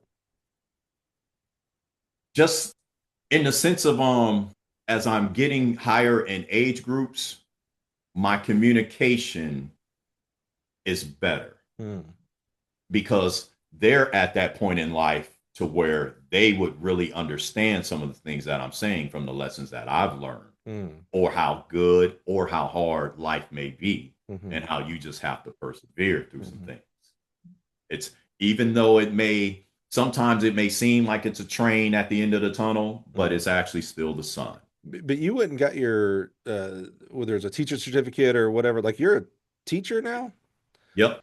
I ended up my whole play to come to Indianapolis ended up working out. Yeah. Okay. And that's really after my time at Warren, Well, that's how I ended up in the coaching in college. okay. The Because athletic director at the Marion, which the is re where I ended up at Mhm. for my teaching certificate program, is Steve Downing, Indiana University basketball alum. Yeah, yeah, Steve Downing was at school with my uncle Donnie Thomas. yeah. He calls me in because I talked to him because he had just got the job. I talked to him and I told him what I was doing and what I wanted to do. Hmm. And he called me in and I met with a young lady in the education program. She looks at my transcripts, Mike, goes just like this. Hold on. No. Hold on. And this is exactly what she does. And this is the time frame. She goes, what happened right here? Because Mm. these grades don't match these Yeah, grades. she was good. And I Yeah. just sat back in the chair and I looked at her and I said, you're the first person who's ever asked me that. Hmm. Mary O'Brien, know her name. And so she says, I see your resume. I see how much you've been in education. I see that you've been working. Right. You've actually done work first. I'm going Right. to give you a chance. And they let me in their education program. Straight A's, straight A's, That straight that A's, that's straight someone A's. who instead of just looking at the bottom line and just rejecting, Yep. actually took the time and let the numbers speak to her and say, "Wait a minute, there's something happened right here. Let me find out what happened here." Yeah, that wow, bravo to her, buddy. Holy cow. Yep. Good Yep. Oh, job. I cried in that office. Yeah. Yo, I That's cried so right. bad it made her cry. Yeah. And I just literally told her, I don't at this point in time now, I've been chasing this now a decade. I had my degree, yeah, but no one was letting me into a school because now it is Hmm. a little easier to be a teacher because of the shortage. But back Hmm. then that wasn't the case. Right. So she let me in, and Mike Holman sees me walking on campus. Here we go. That very same Mike Holman at Marion. He sees me on campus. Hey, it comes to me. I got a spot open on staff. Would you be interested? Yeah. And Because yeah, so he me goes being, because he went to Lawrence Central over to yep, Marion. That's right. Hmm. and me being me, I said, oh, now you ready for me to join the Oh, staff, huh? Saul, no, you didn't. But I said it jokingly, Okay, I hope and, and, so. I and hope he caught so. it because Mike Holman. Mike Yeah, yeah, yeah, Holman is, yeah, yeah, yeah, I do a great Mike Holman impression. He's a great man, though, and an yeah, even better coach. Like that yeah, guy there, like, yeah. yes, I he's agree. retired, but Love that Pullman. guy, Yeah. Yeah. because I learned something under him too, and Hmm. that was structure. Yeah, sure. Um, Oh, for and, sure, for and sure. so I get out there with them, and that's when my college time started. So my high school boys, a chunk of boys, that step to go coach the girls. Now I got my language, how to talk to the boys, how you talk to the girls, Hmm. even how you coach the boys, how you coach the girls, and even how you move within the events and their movements at that age. Hmm. Now here we are at Marion, and Hmm. he let me coach the jumpers, let me coach the hurdlers. Ended up with a national championship kid, in that time in those first couple of years as Yeah. well in the highs, indoor and out. And that structure is what helped everything come together. And I'm like, yeah, I like this college thing. This college thing is, yeah, What, this is my age group, what was what because what was the biggest thing you had to learn in that first year or two? Because coaching high school is different than coaching college. And I'm not saying either one is better, by the way. I'm not saying either one is yes, easier either, yeah, by the way. But it is different. You are dealing with a different segment of life, right? 14, 18 versus 18 to 22. You're dealing with 14, 18 who typically is going home to mom or dad, 18 to 22-year-olds who are typically yeah, not going home to mom or dad, things like that. What was some of the, like, because it always amazes me when I used to teach USC TF level ones, the number one question I'd get, because I started coaching high school in my career and then went on to college. So the number one question I would get from high school coaches at level ones is, hey, so you did it. How do I do it? And it's like, man, maybe you don't, to be real honest with you. yeah. Uh, I've gotten that a lot too. Yeah, yeah. So I'm yeah, curious, what were some of the things, so we have in our mind what we think college coaching is, but you don't know until you do it, just like you didn't know, you had in your mind kind of what you thought a head coach of a high school did, and then you got the job. It's like, oh, okay, well, obviously there were some things I knew, but there's other thing I didn't know. I had to do this and I had to deal with that and yes, XYZ. It's yes, the same with going from high school to college. You think you know it, and then you get there and go, oh crap, I didn't realize I had to do that, or oh man, I thought I'd be able to do. I thought when I was trying to get to go to college to coach college when I was coaching high school, I remember thinking, man, college, you get to pick who's on your team. Like, oh, what a gift. And it's like, yeah, exactly. You know how naive that is. Like, oh yeah, you think you do. You got some say to that, but overall, you ain't getting the people you want, or there wouldn't be enough kids, basically. yeah, Right? So, yeah. what were some of the things as you got there? And what a great first mentor in your college coaching with Mike Holman, for sure, dear friend of mine.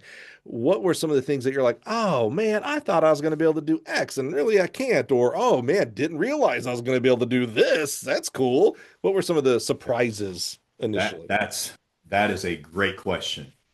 The biggest surprise, the biggest adjustment, coaching their freedom. What do you mean? The time when they're not in class and not in practice. Yeah, yeah, yeah, yeah. That is the biggest lesson that I've learned Mm, is coaching their freedom. mm-hmm, Now, my prior life messages have helped some of them keep clear, mm-hmm, but coaching their freedom because I'm grown, I'm on my own, mm-hmm, oh boy, hey, don't do mm-hmm, that. Don't date her. Don't date mm-hmm, him. Keep your hands to yourself. mm-hmm. Don't, no, go to class. It's due. No, the professor's going to know if you started it last night. All those things that I've Wow. learned from my own walk. I'm good at relaying those because I then always will say, well, but at the end of the day, you're going to do what you want to do anyway. Mm. I'm just trying to tell you from someone who's already banged their head up against that wall that looks wood, that it's concrete behind some of those plates. Don't That's find good. out that I part. like that. There's concrete behind some of those. Yeah, that's good. Okay. And I'm telling you. So coaching their freedom is the Mm, biggest thing. And the second thing, which I started to get out of high school, and especially with dealing with the girls, that I really started to understand and visualize more. If the athlete doesn't believe in what you're trying to communicate, you're mm, never going to get the maximum out of them. mm-hmm, mm-hmm. I literally would at the end of years, one by one, would say thank you, tell them thank you for believing in what Mm. I wanted us to try to accomplish. And it's us because yes, I'm trying to put these things to paper, but if you don't believe in it, I'm wasting my time Right. at the end of the day.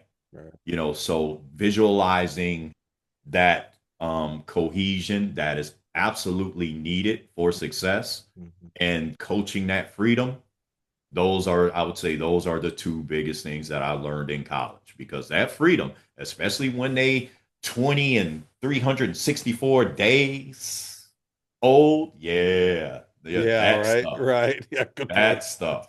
That's a good point. How So, much but did Holman influence you on that? Holman, Holman, I would say that time with Holman was great. Yeah, Because, and I'll tell you, Holman, everybody can't work for Mike Holman. sure. I'll tell you that right now. He is not for everybody. And he will tell you that proudly. Mhm. Because he requires so much structure and so much expectation. Right, Just like everybody, he couldn't coach everybody right. because his expectations at times. If he Mhm. thought that you had it, he's going to coach you like you had it. Mhm. And then some of that times it's just too demanding. No, Yeah, I'm just trying to get you to live out your ability. That's yeah. all. Yeah, I think Um, Holman has a lot of self-awareness for that, honestly. yes, he does. He'll tell you about it. He He will he talk to you about it. he was And one of we've the had those talks, Mhm. um, where him and especially Browner would say, when I've walked in the room before I've gotten there sometimes. Hmm. Um, it's not an arrogance, it's not a confidence, like it's just me. Hmm. You have to know me to where if you knew how and why and how I've gotten here, everybody's opinion sometimes is irrelevant. Right. I'm just here to do what I'm going to do. And as long as my wife and kids and my mom are proud of me because they know I'm doing things the right way, Hmm. that's all that matters at the end of the day. That's why there's times where you see me at convention and it looks like I'm just out of control Hmm. because I'm literally that happy to be there. Yeah. Because if you didn't know, you have no idea. Right. So it's like, oh man, who in my wildest dreams would I ever thought Right. of? Right. So being with Holman, that structure, he used to make me turn in workouts weekly. Yeah. Yeah. I Yep. bet he did. I could see that. Yep. And with that though, what it allowed me to do is I can never slack, Hmm. because then on the backside of it, he eventually got me into the emergent elite clinic, Yeah. which then eventually led me into so I have my level 2, my level Yeah. 3 jumps. I Hmm. got my level 2 distance. Hmm. And Jeremy Fisher, I'm still upset with you about this level 3 distance score, that jump score, but I'm going to come back to it. But that level 2 distance, because he said, round yourself out and an opportunity is going to come to you. Hmm. And the level 2 distance, they put me on the spot in that cohort because the question was, who in here knows the definition of speed in a workout? Mm. It's a room full of distance coaches. Hmm. 10 400s at no, no, nope, nope, nope. And so he's in the room because it's at Marion, and he says, that guy up there knows what it is. And I just put my head down, and they stand up. I Yeah. stand up, introduce myself, and I said 20s, 30s, 40s flies, maximum velocity. And that's what speed is. And I said, and distance runners need to be able to do that. And I say that because we have guys who are running 150, 151, 152 in the 8. That's how we've gotten them there. Hmm. And I just sat down and um who told you that? I said, the guy who's sitting down there who called me out in front of everybody.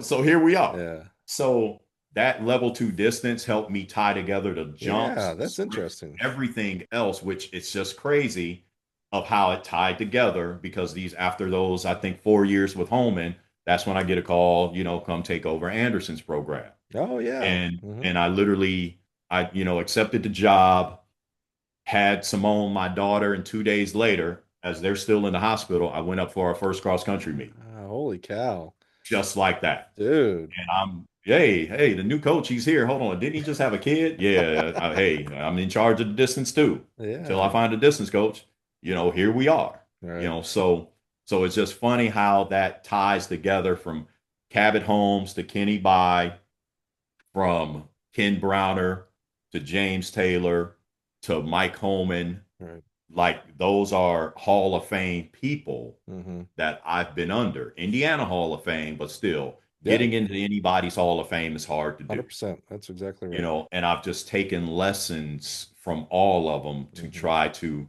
put together what my piece is. Right. Were you the head coach at Anderson? Yes, sir. So 5 years. what love the Ravens, right? If I remember Yep, correctly. yep, the Ravens. What, I'm always interested in the first time you become a head coach, and you're still relatively young as a coach at this point when you become the head coach here.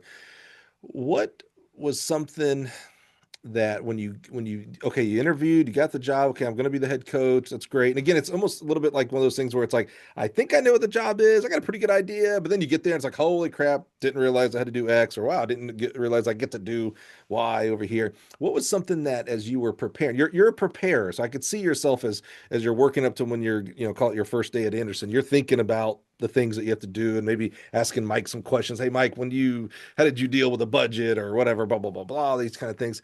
What did you think when you became the head coach? What did you think was going to be easy, but actually ended up being a little harder than you thought? It's funny that you say that because, as you see, I got my bookshelf behind me. Mm-hmm. But on that bookshelf and stuff around, Mm-hmm. I still have this. Oh, is that your plan book you put together? Yep. So Nice. one of my mentors, and Rolando Green, years ago, Ah, within Lonnie. a friendship from Mm-hmm. when he was at Purdue Great and dude. I was at Marion, he took me under his wing Great dude. and shared some things with me about visualizing a plan to where Mm. whenever someone calls you, you're actually prepared. Yeah. That's a, And I from him, that's a big deal because boy, was he prepared. He was a longtime assistant at Arkansas. Loved Lonnie. Lonnie's been on the podcast as well, so go check out his episode. Uh, and then already did. gets to Purdue, which was not doing well, was not very healthy. And I remember meeting him and his staff at Drake the second year. I think it was in their year Yeah. two, and was like, guys, most of the time we say, give them to their year three, maybe year four, they can have a turnaround. Those guys did it like that. I mean, Lonnie put together a great staff, great leadership. So for him to say, "Hey, be prepared," obviously, when he was at Arkansas, he was preparing for that position at Purdue and then Kentucky, etc. So that's really cool that that's who you kind of had a mentor for that aspect. That's really cool. Yeah. Yeah. It just I'll say it just kind of happened organically. What it was, we went to a meet. Um, he had seen me at Marion before. Mm-hmm. And then when I got the job at Anderson, he invited me up to a meet. Like he Wow. invited a Division III team Yeah. to Purdue. And I went and talked to the team about it. Look, we're doing this because we were asked, and you guys don't understand the significance of this. Mm-hmm. So, and we went and the kids performed well. And he calls me over, and he just says, I see what you're trying to accomplish. Mm. Stay on your path with what you're trying to accomplish. Yeah. It still goes back to making sure we're prepared, the Mm. structure. So Mm. the things, the patience, the structure, the timing, those things Right. that I've learned and heard from others, it's now starting to, come into play. Mm-hmm. Mm-hmm. And we had some success at Anderson, had some All-Americans, Mm-hmm. some school records and all those things. And even some improvement side, which now this is my first time. I'm legitimately writing out the training for the distance stuff. Mm-hmm. Until years later, I was finally able to find someone to come in and stick with us. Right. And now he's doing great things, named Presley Martin at Marion now, Mm. with that mid distance and distance group that keeps turning things out. Wow. So because I was able to bring him in, young Felicia Johnson as well, Mm-hmm. with her starting of coaching, as Yeah. well. So it's like we're starting to put some things together. Yeah. Things are going well, and then that's when Kentucky called, Mm. Kentucky Wesleyan. Yeah. Um, but to answer that first role, to Mm-hmm. answer your question, fundraising, Division Mm. Three, Mm-hmm. fundraising, enrollment, fundraising, team, Yeah. more people on the team, That's right. fundraising. Oh, Mm-hmm. I thought I was here to coach track. Mm-mm.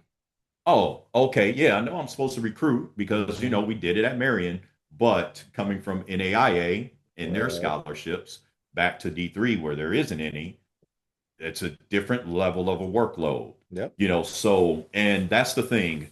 bringing in 20, 22, 24 people in a year and things by myself and stuff like that, made the job hard, but it also made the job fun because in order to get those 24 kids, I probably had talked to like 500 or so of them, Right.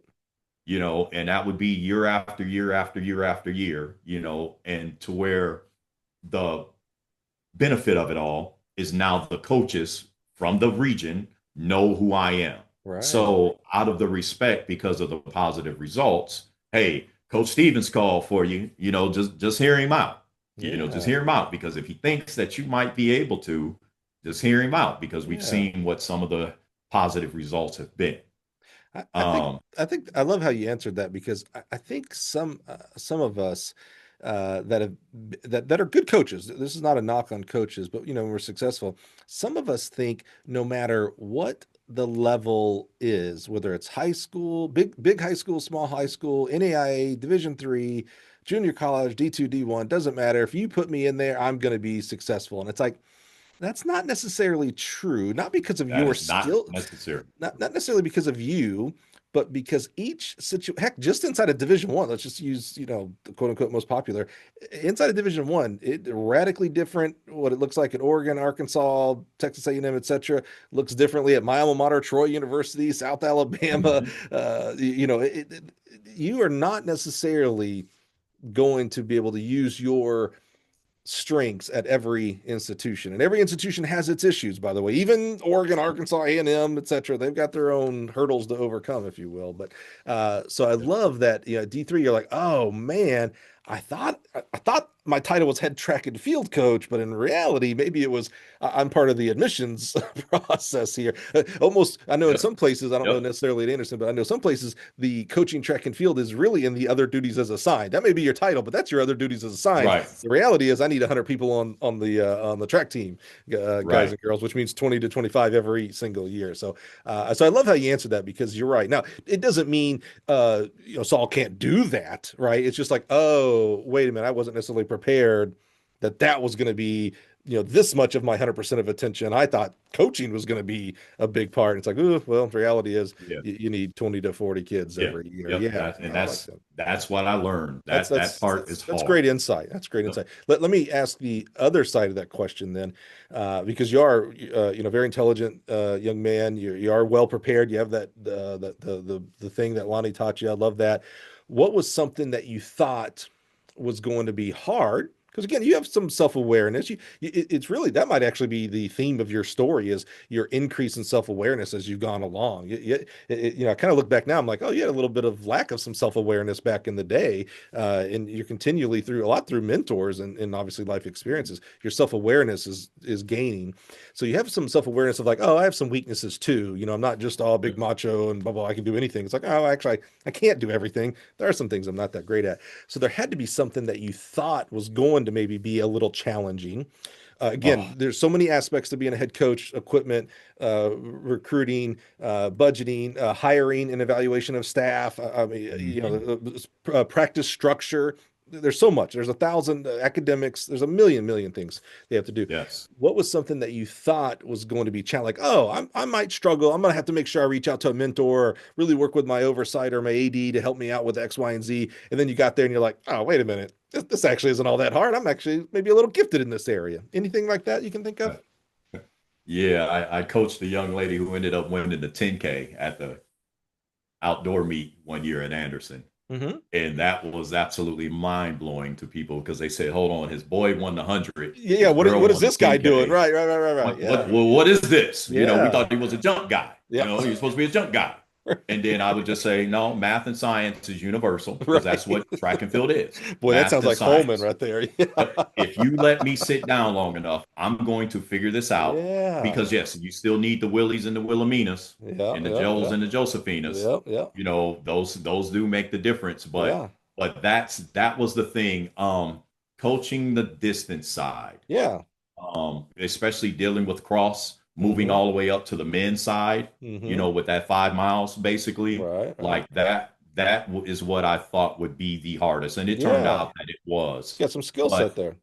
yeah, but we would have our long time, just following the books and some of the things that I learned. And Hmm. then, like I said, calling and asking people to get help, because if I don't know it, I need to Mm-hmm. know, because that child, that athlete's, I'll say, survival is dependent on me doing my job Mm-hmm. to take my job seriously. Mm-hmm. Mm-hmm. And that's where we still had boys and girls running PRs in cross, and then they Mm-hmm. was coming out still running them on the track as well. Right. And a lot of that was like Tom Chorney, like I said, as I mentioned earlier, Mm-hmm. I would send him things. Hey man, how does this look? Mm-hmm. Still going back to the things from Marion that Holman had put together. Okay, Mm-hmm. let me see how this ties, because everything that you read in the book, you can't do to some of these kids, Right. because they don't have the genetic chain that the book was written That's for. right. That's right. And that is probably my strongest gift of coaching. Mm-hmm. Yeah, I know how to read it to, yeah, kid A supposed to run 10 flat in the 100. Mm-hmm. But if you've never coached a kid like that, Yeah. you can't make Johnny, who you're just Mm-hmm. trying to take from 11 flat to maybe 10-5. Mm-hmm. Those Mm-hmm. are, some of it is the same, Yeah. but that math is totally different from the I was expectation. I just finished up that Wisconsin track clinic, and good friend Lance Brom and Noah Lyles and Tyson Gay and a million other great, amazing people was speaking there. And he did three topics. And I've known Lance for a long time. He beat my tail when I was coaching against him in JUCO. He beat my tail when I was coaching against him in the SEC. So I've known Lance forever. Proud to call him friend now. And he was he can only talk about what he has experience in, right? And his lately Yep. his last probably decade or so, whatever experiences working with a Noah and a Tyson and maybe Veronica and stuff like that. um and so he was talking a lot about Noah's uh training and stuff like that in context of what he was doing. And at first I was like, man, Lance is missing the ball here. Like, he's talking to a bunch of Wisconsin high school coaches who get March, April, May, and March isn't guaranteed because it's still freaking freezing and Yep. snow.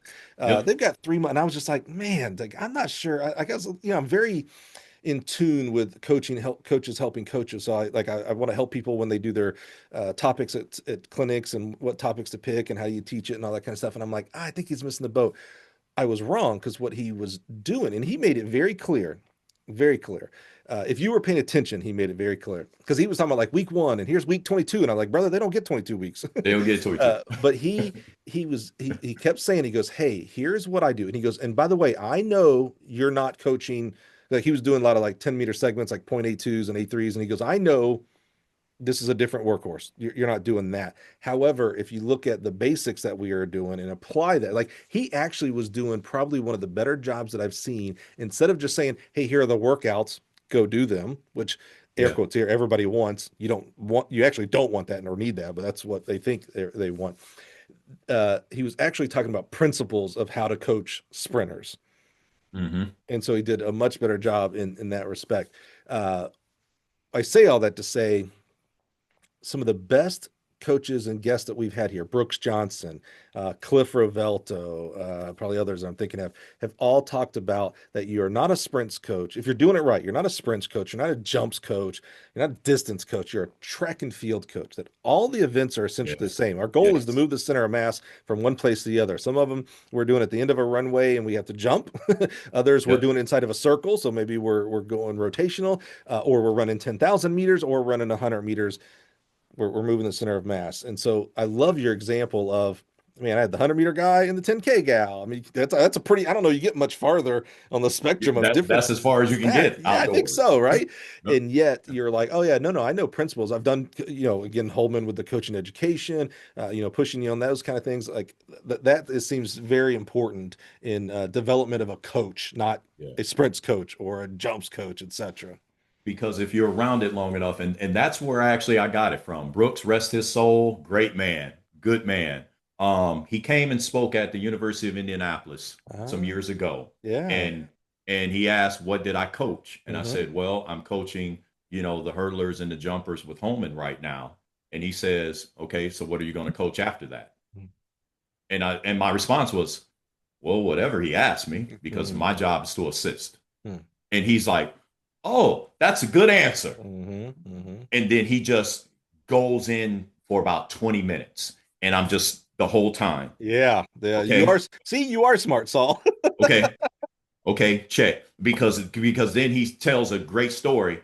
Oh, yeah. because he said, "Well, where did you run at?" I said, well, I ran at IU Yeah. under Sam Bell." And he said, "Oh, we So go way he would back like because Sam. I Yeah, once yeah, kicked his butt with a girl, and because I'm a sprint guy." And he starts telling that story, yeah. and I just was like, "Okay, okay, got it." And that's what he said. It's That's about cool. taking object A faster than everybody else, than all the other objects to a point at the finish, and that's what He what he track is. he changed You my life, and it was past coaching. I actually was not a fan of know, Brooks when I was a coach. We won't get into that. But post that, when I had him on the podcast early, he was a big believer. He was an early believer in me and what we were doing at the podcast, and joined us. He might have been episode 40 or something. We're in 350 something now. So I'm so grateful for Brooks and his trust. But I was nervous for a couple of reasons. I mean, some maybe I won't say them out loud reasons, but other reasons being like, holy crap, it's Brooks Johnson. He's Yep, yep, as good as a coach as yep, I was. He was still 100 times better than I yep. was, right? So, but he changed my mind about just mindset. Like he talked about, um, you have to believe as a coach that the world record can be broken. And I was like, really? I was like, obviously some world records can be broken, and maybe most, sure, at some point, whether it's next year or 20 years from now. But like, there's just some records I just don't know. Like the men's high jump is one of those that come to mind where I'm like, no one's been, when I say no one's been close, I think Bashir got to 710 Yeah, maybe. Bashir. It's like, so Yeah, that's yeah, still 2 inches off though, brother. It's like, yeah. dude. And in that event, 2 inches is a world It's of a difference. mile. Yeah, yeah, yeah. And Yes. so I brought up I was like, even the men's high jump, Brooks, and he's like, he goes, absolutely, the men's high jump. Someone will genetically be there and have the right coach and the right, because it's a bar event, right? So you got to have some luck in there and things like that. Every event has to have some Yep. luck in it.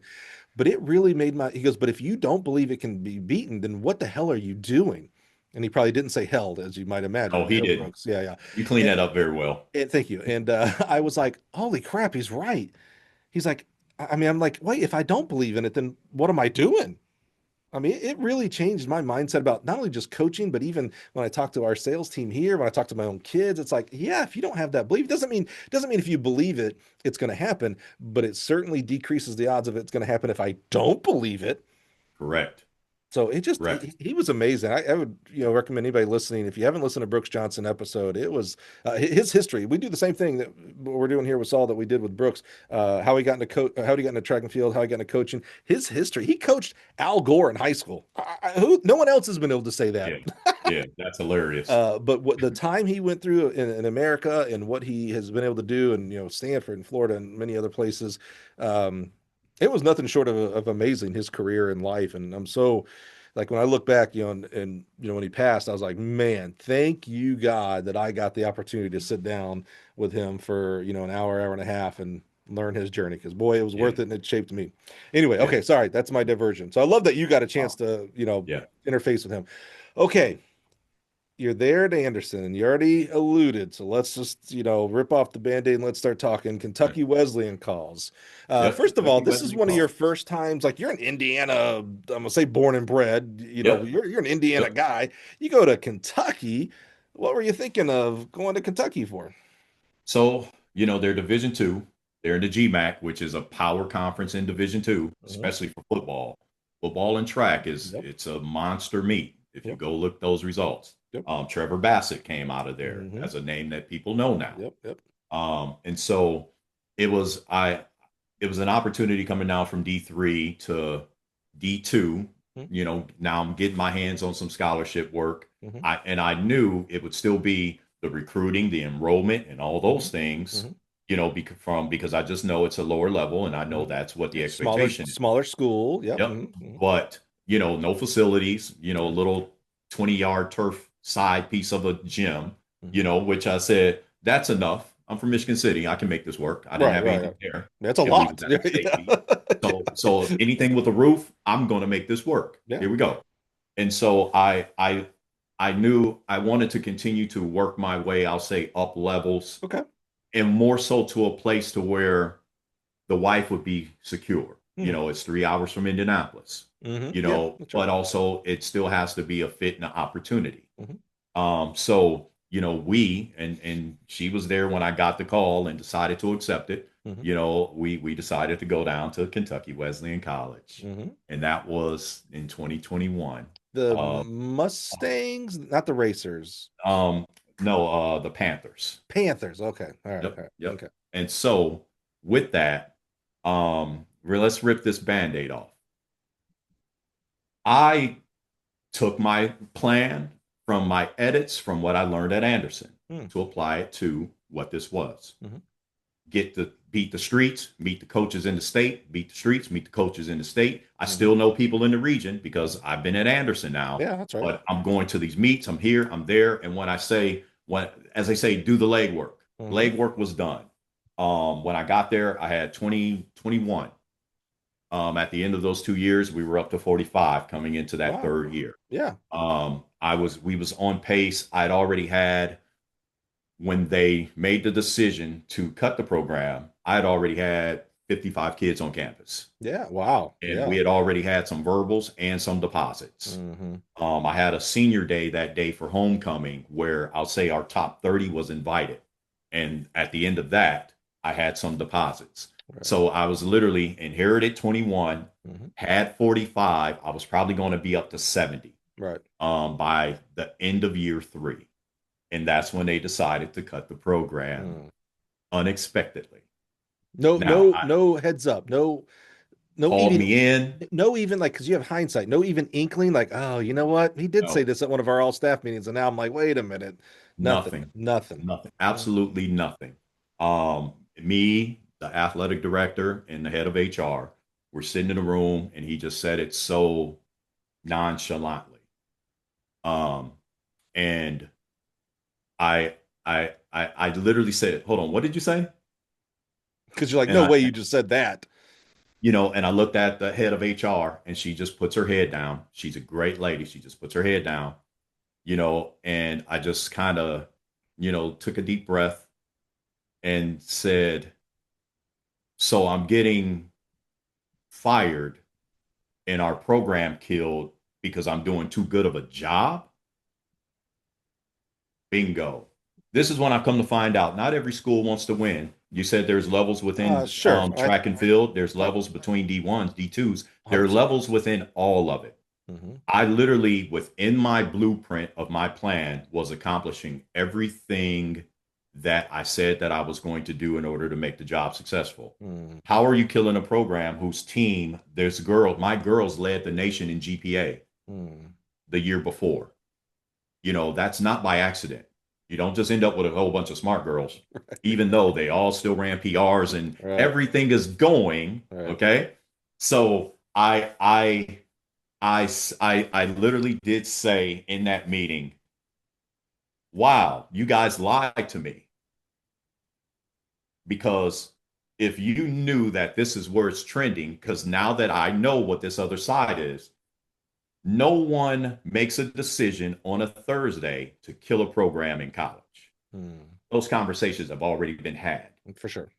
They've been had. And that's what we both now know, being both people who've worked in college. And then even in our case, I've been in admissions and all those things with trying to recruit kids in. That decision has not just been made. So I legitimately think that I was hired and they just wasn't expecting. They were probably expecting me to keep it status quo, Right. maybe 30 kids and da da da da da. But in hindsight, because I can come back and reflect, in my interview, I said, well, I'm expecting to grow the program, and named a couple other things. And I said, and honestly, I still expect to end up at the national meet because I've been at the state meet or the national meet everywhere I've been. Because track and field is track and field. I'm going to find some kids who have that talent, who's going to believe in what we're trying to do, and we're going to get there. And I said that in my interview, Cunningham, and some of the coaches laughed in the interview. Yep. Knowing what I know now, I should have looked at that and said, hey, everybody, I appreciate your time. Yeah. Now, there was one who didn't. The girls' basketball coach, who I'm good friends with this day because we're here to compete. And it's because it sounded so outlandish because Kentucky Wesleyan hadn't had no success like that. Right. So it sounded absurd that here's this guy that's coming in here saying, I expect to be at the national meet. Lo and behold, that first year, we're at the indoor national meet with a kid in high jump. And it was so absurd to where now even some of the other people, they were swinging through the office, congratulating me. And the girls basketball coach, he comes in and says, you told me in that interview, this is what you were going to do. He was like, that's inspiring because you said you had a goal, you had a plan, and Right. this is going to take place. This is going to, not when, if, well, kind of, maybe. No, no, no, Right. no. Because Right. if you talk to me enough, you'll hear me say things like Mhm. when are you, when, because I want absolute within my conversation. Right. I don't want there to be no misunderstanding that I'm doubting what I want you or me to accomplish within Right. that. And so, kid makes it to the national meet. Like I said, recruiting is going well. And I mean, things are going well because even the kids that was on that recruiting train, with they had some talent for our level. Mhm. So they cut the program, defunded it. We know where most of the money went to, So what sport. pause there real quick. First of all, Hmm. let me do a quick time check in. We're at our schedule time. Are you good to keep going? Yeah, I'm good. I Okay. got some more. All right. We got some time. Second of all, so I think you bring up an amazing issue amongst, I don't know if it's global or not, but certainly in America, in all facets, whether it's hiring for academia, hiring for the private sector, etc. We go into interviews, both parties, the interviewer and the interviewee, go in almost like it's a play. Like as the interviewee, you go in going, okay, and I'm saying you in general, not necessarily you, Saul, you in general, you go in going, okay, what do they want to hear from me? They're going to ask questions. What are they looking for that I can portray so that they'll hire me? Because you want the job. That's why you applied for the Yep. job. Yep. And the interviewer is looking to how do I portray that we're the greatest place in the world? Because they're recruiting as well. Not only are they interviewing Yep. you, but they're recruiting as well. And again, private sector and academia. And instead of just both parties being for real, we end up having bad hires. And what I mean by bad hires is not necessarily that the person is a bad hire, but the fit isn't there. And then they end up getting upset, and then the hirer gets upset. It's ultimately the hire has to lead, in my opinion. But the hirer starts like, well, we just can't find good candidates. And it's like, well, are you being real during the Yep. interview? Because what Yep. I would rather have had when you went in for your interview there, and you said, hey, here's the plan. We're, this many national qualifiers in year one, this many recruits, blah, blah, these kind of things. We're going to win. We're going to go out to conference. We're going to, go for a high ranking at NCAAs, et cetera, et cetera. I wish they would have had the guts to say, hey, Saul, just want to be real with you. I'm not sure we can budget for 70 people, to be real frank. Now we want you at 50 because we need that for the enrollment of the Correct. school. And by the Yep. way, we're not even sure on 50 because we're not sure how many buses that would actually mean at that point, Correct. and Yep. coaches that to do this properly. Because we want 50, but I don't want you. We don't need 20 transferring out of school or flunking out of school every year. That's just not efficient because you recruiting costs money, and so we don't want to pay for every year to be 30 kids because we're losing 20 every. All these things that if you would have been like, oh. Okay, I understand the job now. And now Right. you get to decide, okay, I can fit into that narrative. I can do that. That Right. sounds like what I'd actually, that might be a good career for me. Or you get to decide, oh yeah, that's not. I actually, my goal one day is to win a Division I national championship, and that's not going to get me there by doing this. So I'm going to choose not to accept the job and go find something else, or et cetera, et Yep. cetera. But Absolutely instead, correct. you say, hey, I want to do this nationals, and the AD probably goes, oh, that's great to hear. That ain't happening. That's why the coaches, this is my conjecture, are laughing because they're like, first of all, they're like, yeah, first of all, that ain't happened here, buddy. And I don't know why you think you're going to be the guy that's going to change that. Second of Yep. all, we're not going to support that, sir. I'm the head football coach or whatever. Again, I'm conjecturing here, and I barely get the resources. And we're football boss, and I barely get the resources. You ain't getting the resources as the track coach. You know what I'm saying? That's why they were, again, conjecture that they're laughing. It's like, yeah, young buck, what are you thinking? You ain't getting Yep. that here. Who do you think this is? Arkansas, Kentucky? You're crazy. Yep. If people would have just been real, it may have avoided some not so great things that happened. Yeah. Both sides, by the way. Again, I don't think I dealt with a program being dropped at Ball State. Bubba Cunningham, the AD of UNC, University of North Carolina, now was my AD there, and I truly don't. There were some lot of hurt feelings, rightfully so. And I remember when I left to go from there to Mississippi State, I met him in his office, and I was like, I don't think you did that like maliciously. I think you thought it was the business decision to make, and I can disagree with that, by the way. But I don't think you were like, ha, like this evil anti-track devils, like I'm going to cut men, Yeah. And I Yeah. don't think that was at Kentucky Wesleyan either. That there was maliciousness of that. Again, they may have made decisions that I don't you don't agree with, Yeah. but it's like, man, I wish they would have just been up front from Yeah. the get-go. I Yep. honestly wish here's again, to ask you of this all be hard slash impossible. I wish, when you said this already too, when they chuckled when you said that, I wish you would have had the gumption to say, "Hey, I'm sorry, time out for a second. What you guys chuckled? That's What's so interesting to funny? me. Why Yep. why did that elicit a chuckle from you guys?" Yep. And let them either lie to you and be like, "Oh, no, we just, we love you're going to be great here because you've got gumption," and or they could have told the truth and be like, "Hey, man, I hear you. I just don't know that that's going to happen here because of A, B, and C." Yeah. That'd have been hard to That's say in front of their boss, by the way. So I don't think that they right. necessarily Right. said it. And that's the thing too about it. To say that in front of their boss, that makes it Yeah. complex. But that's the thing. There are some programs, the basketball programs, boys and girls have been pretty good, Yeah, that's right. historically. That's true. The team that the team that gets a lot of ADs fired is on like a 20 game losing streak right now, things like that. But Yeah. I digress past all that. Yeah. What you're saying is that's what I wish. So here we go. Yeah. The best thing and the worst thing that ever happened to me was going to Kentucky Wesleyan. And it was the Mm. best thing that ever happened because I went to a higher level at another level and had success and made good people. Yeah. Some who I still have relationships with to That's a this great day. point. It's Yeah. actually bonded me and some of those kids, because some of them now have went to other schools and have graduated. They've gotten married, Mhm. things like that. And they still keep in touch with me. Very And cool. it was the worst slash best Hmm. because of everything that it showed me about intent. Mm. Um, Tell me more. Yeah, that's interesting. their dishonesty about how they did what they did. Yeah. This is what I've learned. The timing of it was after all the scholarship money came in. The timing of it was after all the state and government money came in. Yeah. They waited long enough in the semester to make sure Yeah. all the money came in, Yeah. which then would handcuff the kids to have to be Yeah. trapped to stay there Yeah. Yeah. to pay their bills. Yeah. It was absolutely strategic of the Yeah, for timing, sure. I don't think anybody would you know. disagree. Yeah.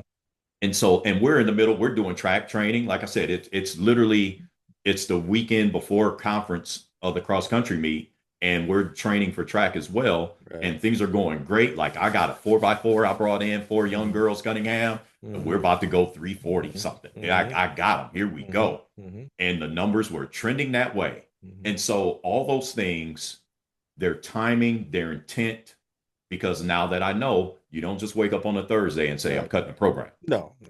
That conversation was had somewhere way beforehand, Yeah. and I was never notified. So Yeah. here's a guy who pulled his wife and kids Yeah. out of Okay. their home. 100%, because that's where I wish AD a year, because you say it was made well in advance, probably years in advance. Maybe not the decision years in advance, but like, oh, hey guys, we might need to drop track, and then we continue down that road. I wish at one point they would have called you and said, "Hey, I just need to give you a heads up, Saul. Yep. It's not news you're going to want to hear, but we are contemplating dropping the program. Might be a year, might be 5 years from now. I Yeah. don't know that if that's the But truth, just something. but Just say want to give something. you a heads up. You do with what you want to with it all, but I'm your boss, and I feel the responsibility to make sure you're going to be okay.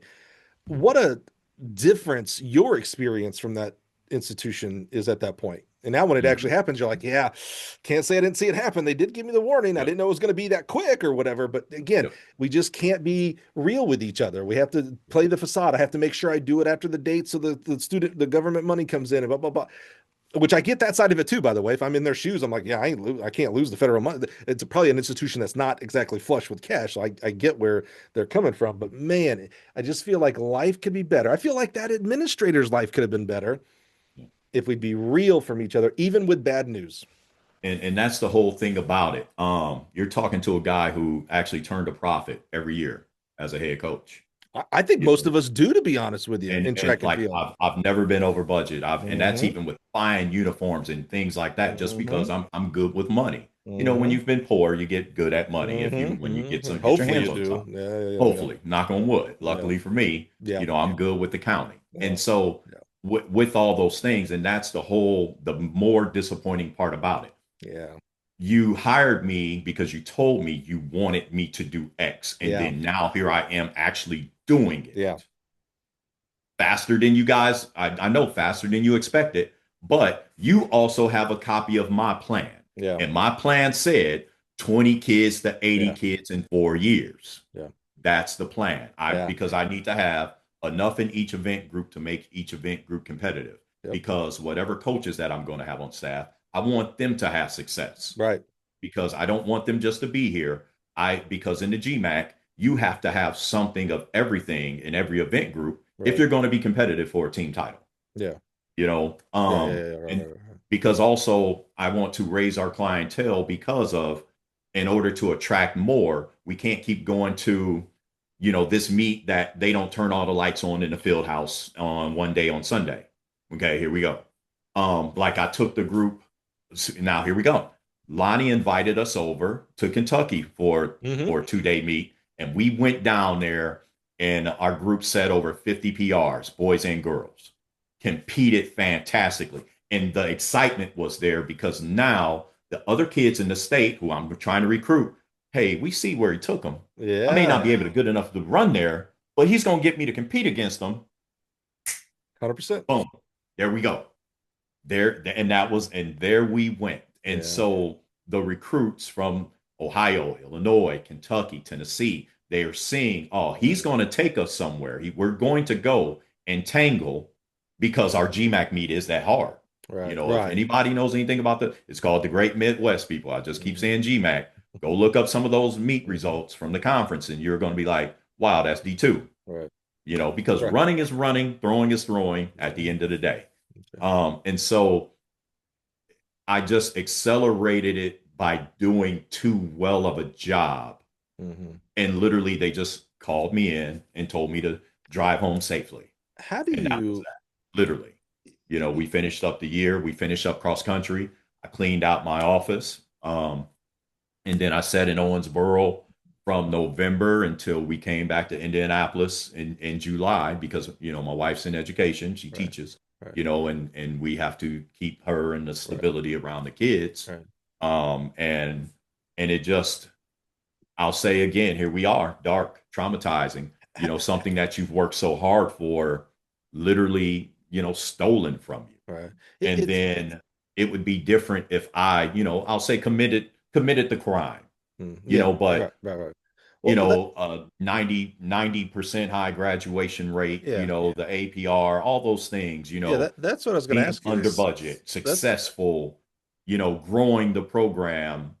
I I didn't do anything, as they say, wrong yeah. to end up in that situation. That's what I was going to ask you, Saul. It's one thing to lose a job because the head coach doesn't agree with you and you leave because it's like, yeah, we're not a good fit. I need to move on. It's another Yeah. to just be fired, for whatever reasons out there. It's another thing that your program is cut because that's like the ultimate death sentence, right? It's like, man, Yep. I didn't get fired necessarily. I just had my job not stolen, but taken from me, right? How do you, it's a terrible experience. I mean, it's, being fired is a terrible experience. Having your program cut, obviously, for many obvious reasons, don't Yeah. wish that I on wouldn't wish it anybody. on anybody. How do you, and I'm assuming that you're not, so correct me where I'm wrong there. How do you not get jaded with the profession after an event like that? Oof. Because I've always understood that there are good and bad people in the world. There's honest and dishonest people. You know, I've had enough experiences in life to where there's a lot of people who are people of convenience. When things are great, and then they're in touch with you, or when they need something, and when they don't, you don't hear from them. You know, stuff like I have an abnormal sense of radar, you know, for people at times.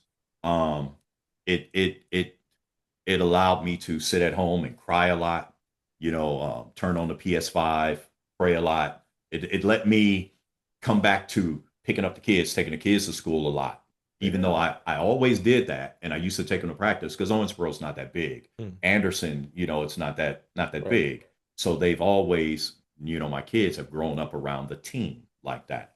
But I just honestly assumed that because I've done right and done right by people, that an opportunity would come back to me.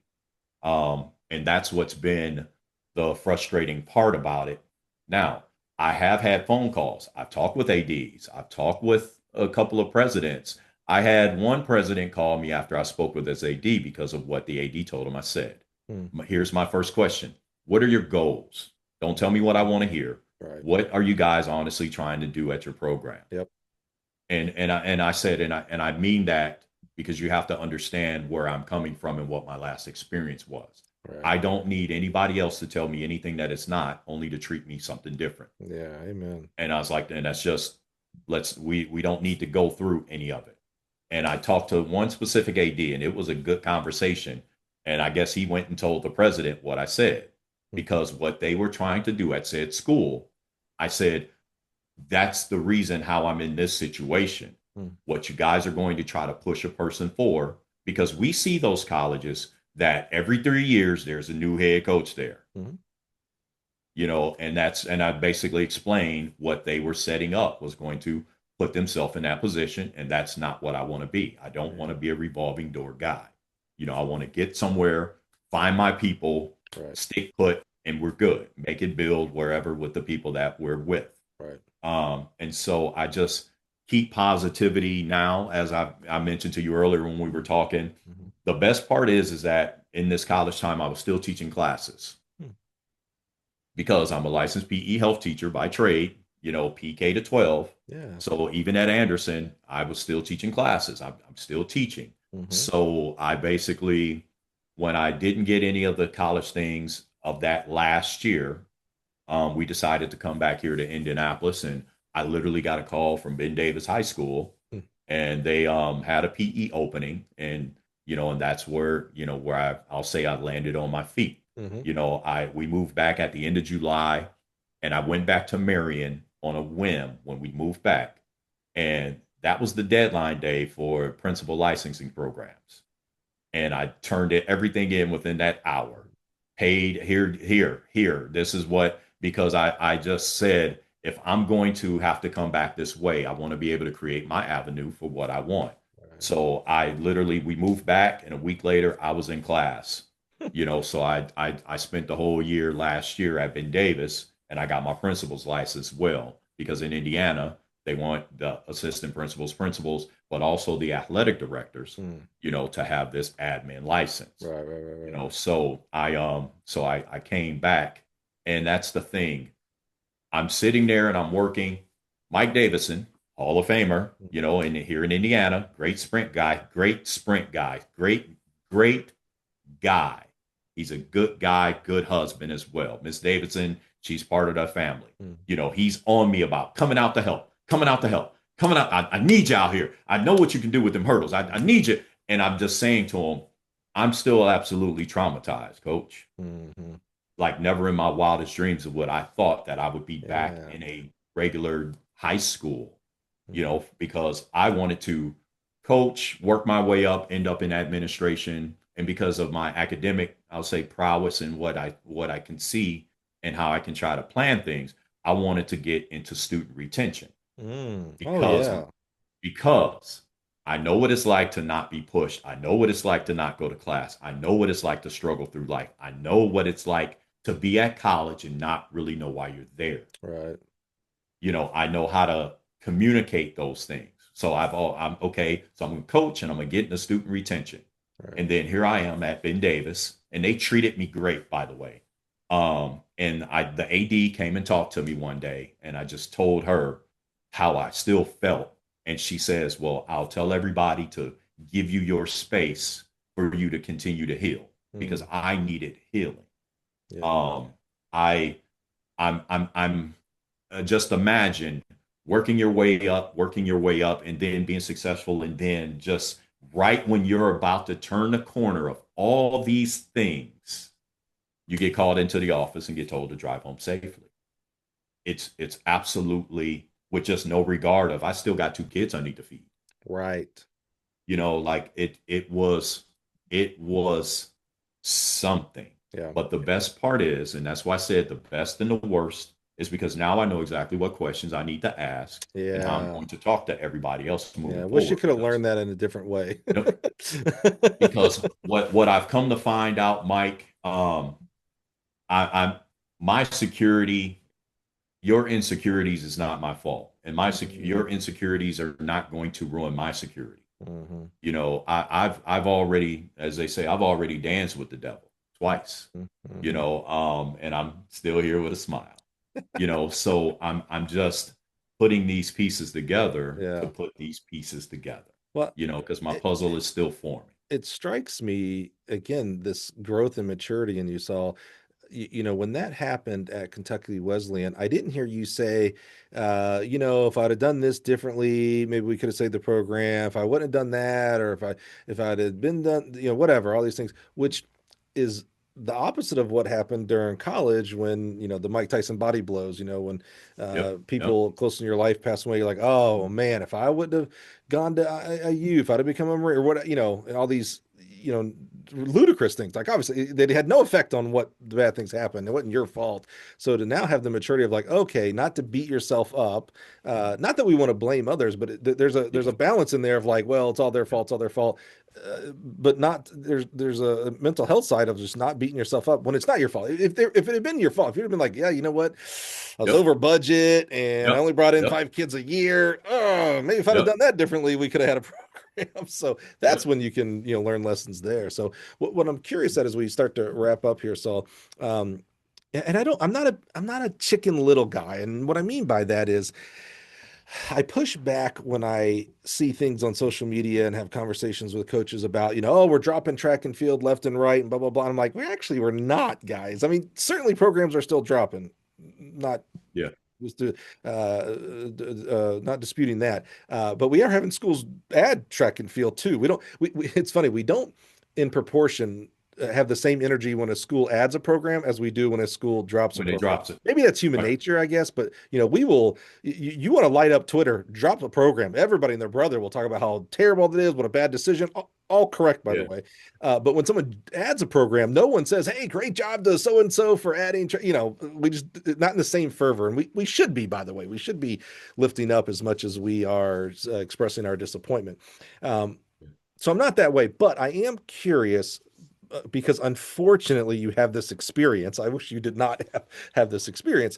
Are there anything, someone's listening right now and maybe they just have a little, we have instincts, we have discernment, we have gut feelings of like, I'm just not sure how healthy our program, and by program I mean our athletic department or school, because Yeah. certainly, Yeah. much bigger than track and field, we have some financial concerns among some of our universities and institutions that are the whole institution is dropping, not athletics. The whole school is closing down. So we have Right. bigger issues Right. in our post-secondary schools right now for sure.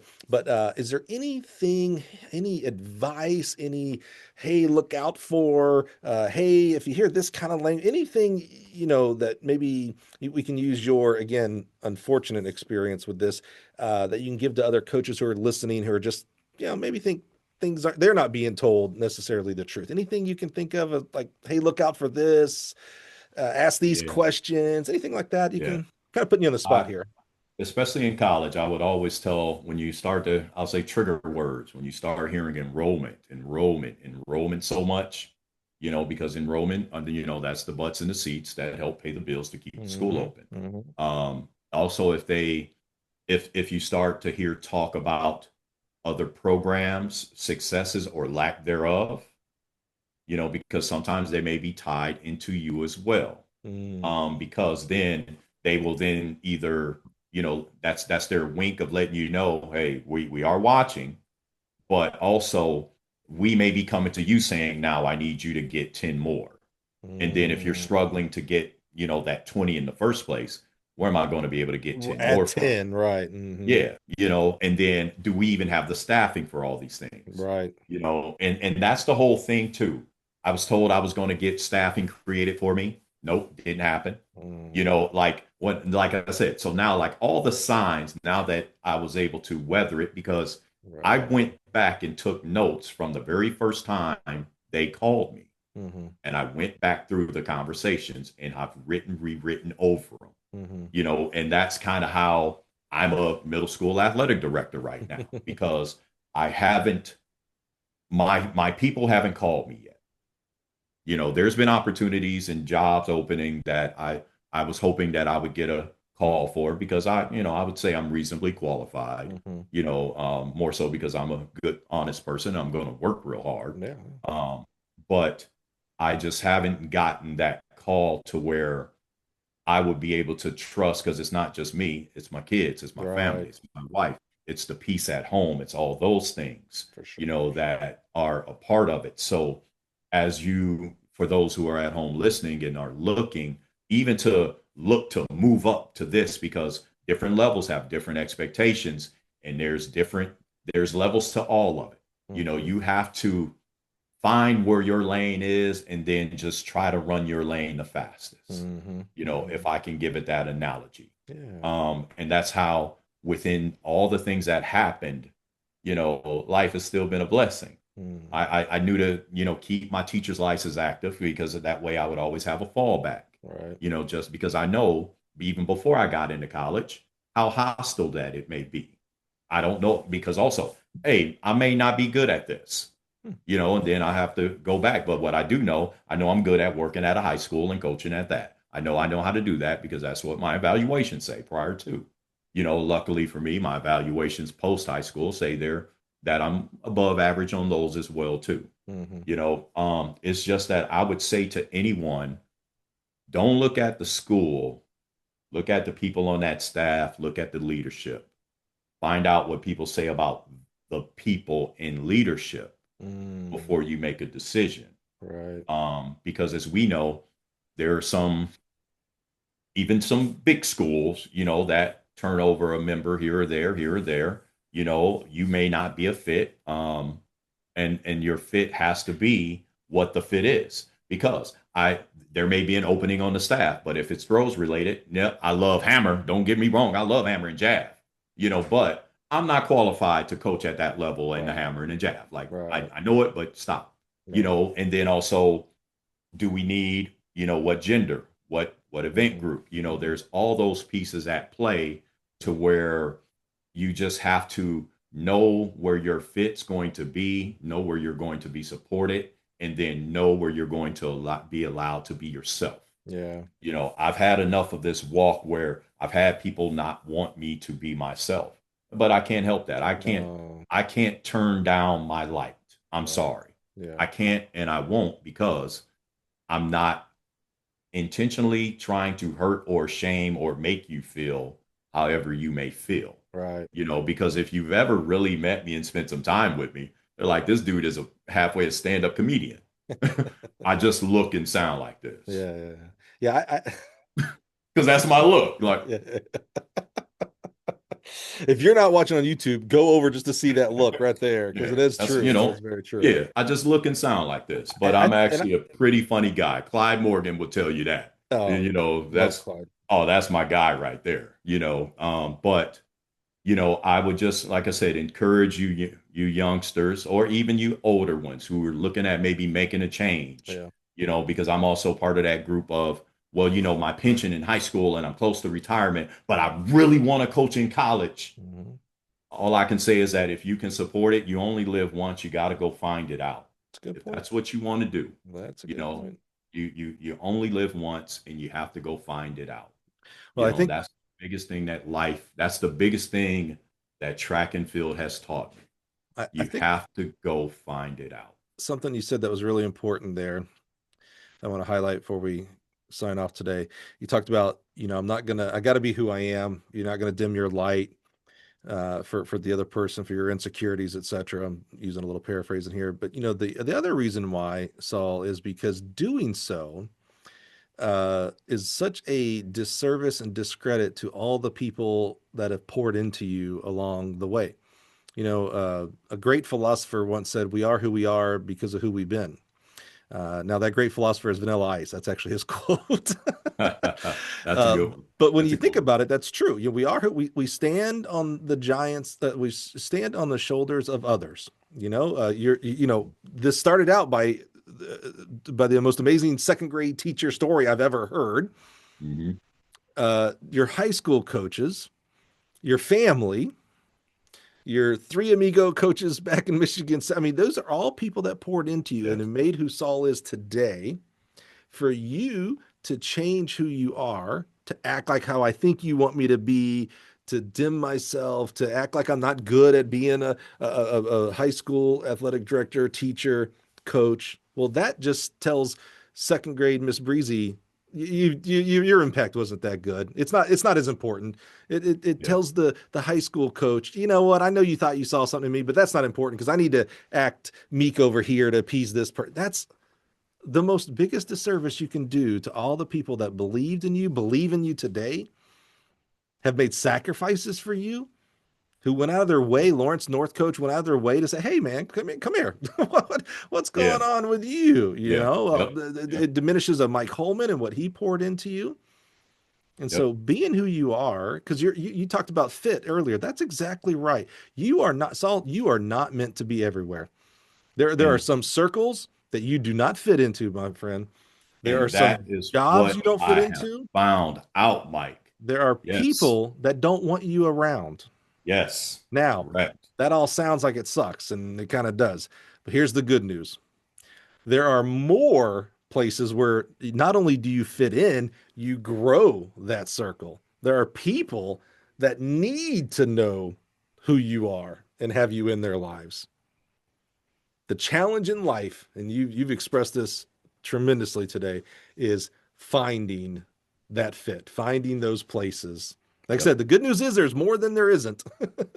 Yes. But Yes, it we is. and That's the sometimes good and thing. sometimes the places that we shouldn't be look way more attractive, and we think we're supposed to be over there. And sometimes we just have to go over and get our toe stubbed and find out, ooh, crap, that's not my place. All Yeah, right, that stove's hot. Yeah, that stove's hot. let's Oh, get back over here. let me eat a Exactly. cake. Yeah. So I think Yeah. the lessons that you've been through, and on one hand, I can say, boy, I wish you wouldn't have gone through some of those negative things because I don't want bad things to happen to people. But I'm glad you did because again, that makes you who you are today, and even more important, because I'm a big believer in the people that pour into you. You, my friend, pour into others, and you couldn't pour into other people as effectively if you didn't go through those things. You have a Yep. much better Yep. perspective and story to tell a young person today because of that crap you went through. And that's going to help that person grow on to positivity. So I think That's a they're very spot on lucky to call have you. right there. That's a Yeah. spot on call right there, Mike. I still, even when I lost the job, I was still mentoring. I was still having people call me, experienced people too, because I've always done that. Even though I'm not coaching right now, more so because I'm hoping maybe the Lord gives a call and Yep. we'll see what happens. Mhm. But just last week, hey, try this, try that. For someone, people still send me videos. I still get phone calls now Mhm. just because it's my knowledge is not for me to keep. Right. I don't need to be the smartest track person in the cemetery at the end of the day. That's good. I need to. That's So good.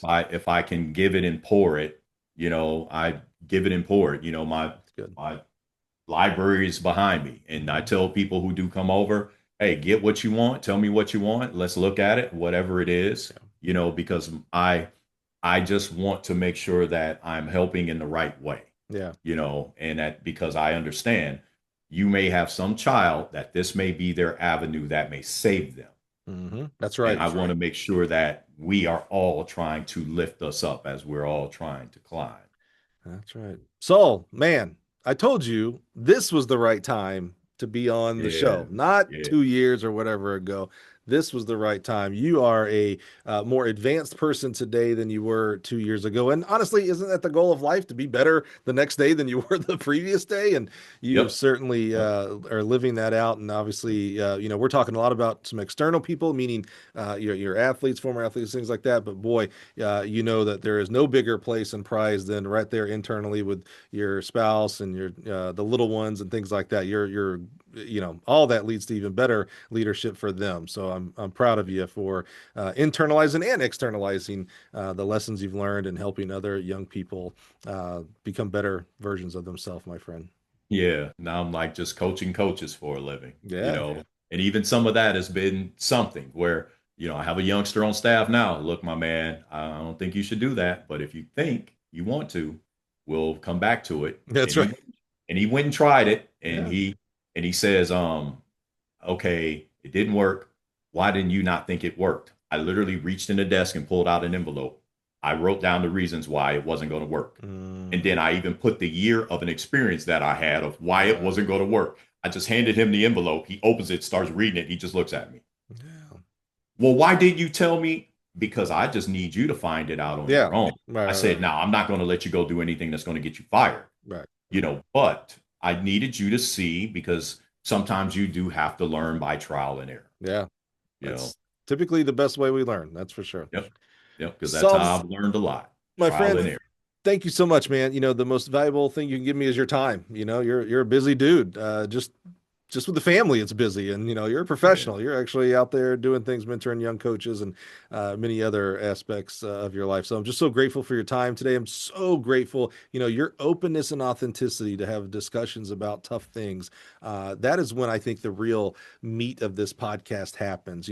Sometimes we just don't get very deep, and there's still value in yeah, someone's bio and stuff like that. But when we can have open and honest conversations with each other about mistakes we've made, experiences that are good and bad that we've had, I think that's what takes this podcast to the next realm and helps build. Again, I told you, we stand on the shoulders of others. It helps people to see, oh man, you know what, and I've had this many times. It's a blessing and humbling where someone's like, hey, I heard so and so's story, and when they said they went through X, Y, and Z, hey, that spoke to me, that helped me. I actually changed. I've had people, I've changed jobs because of that. Like that was the impetus I needed. So your story is going to be that. I don't know if someone's going to change a job because of your story, yeah. but you never know. I But hope someone's going to so. learn from that Yep. and have a better life Hopefully it because of brings that. good. Hopefully it brings some good and brings some confidence into someone who has had that type of doubt from something that Right. they couldn't control. That's right.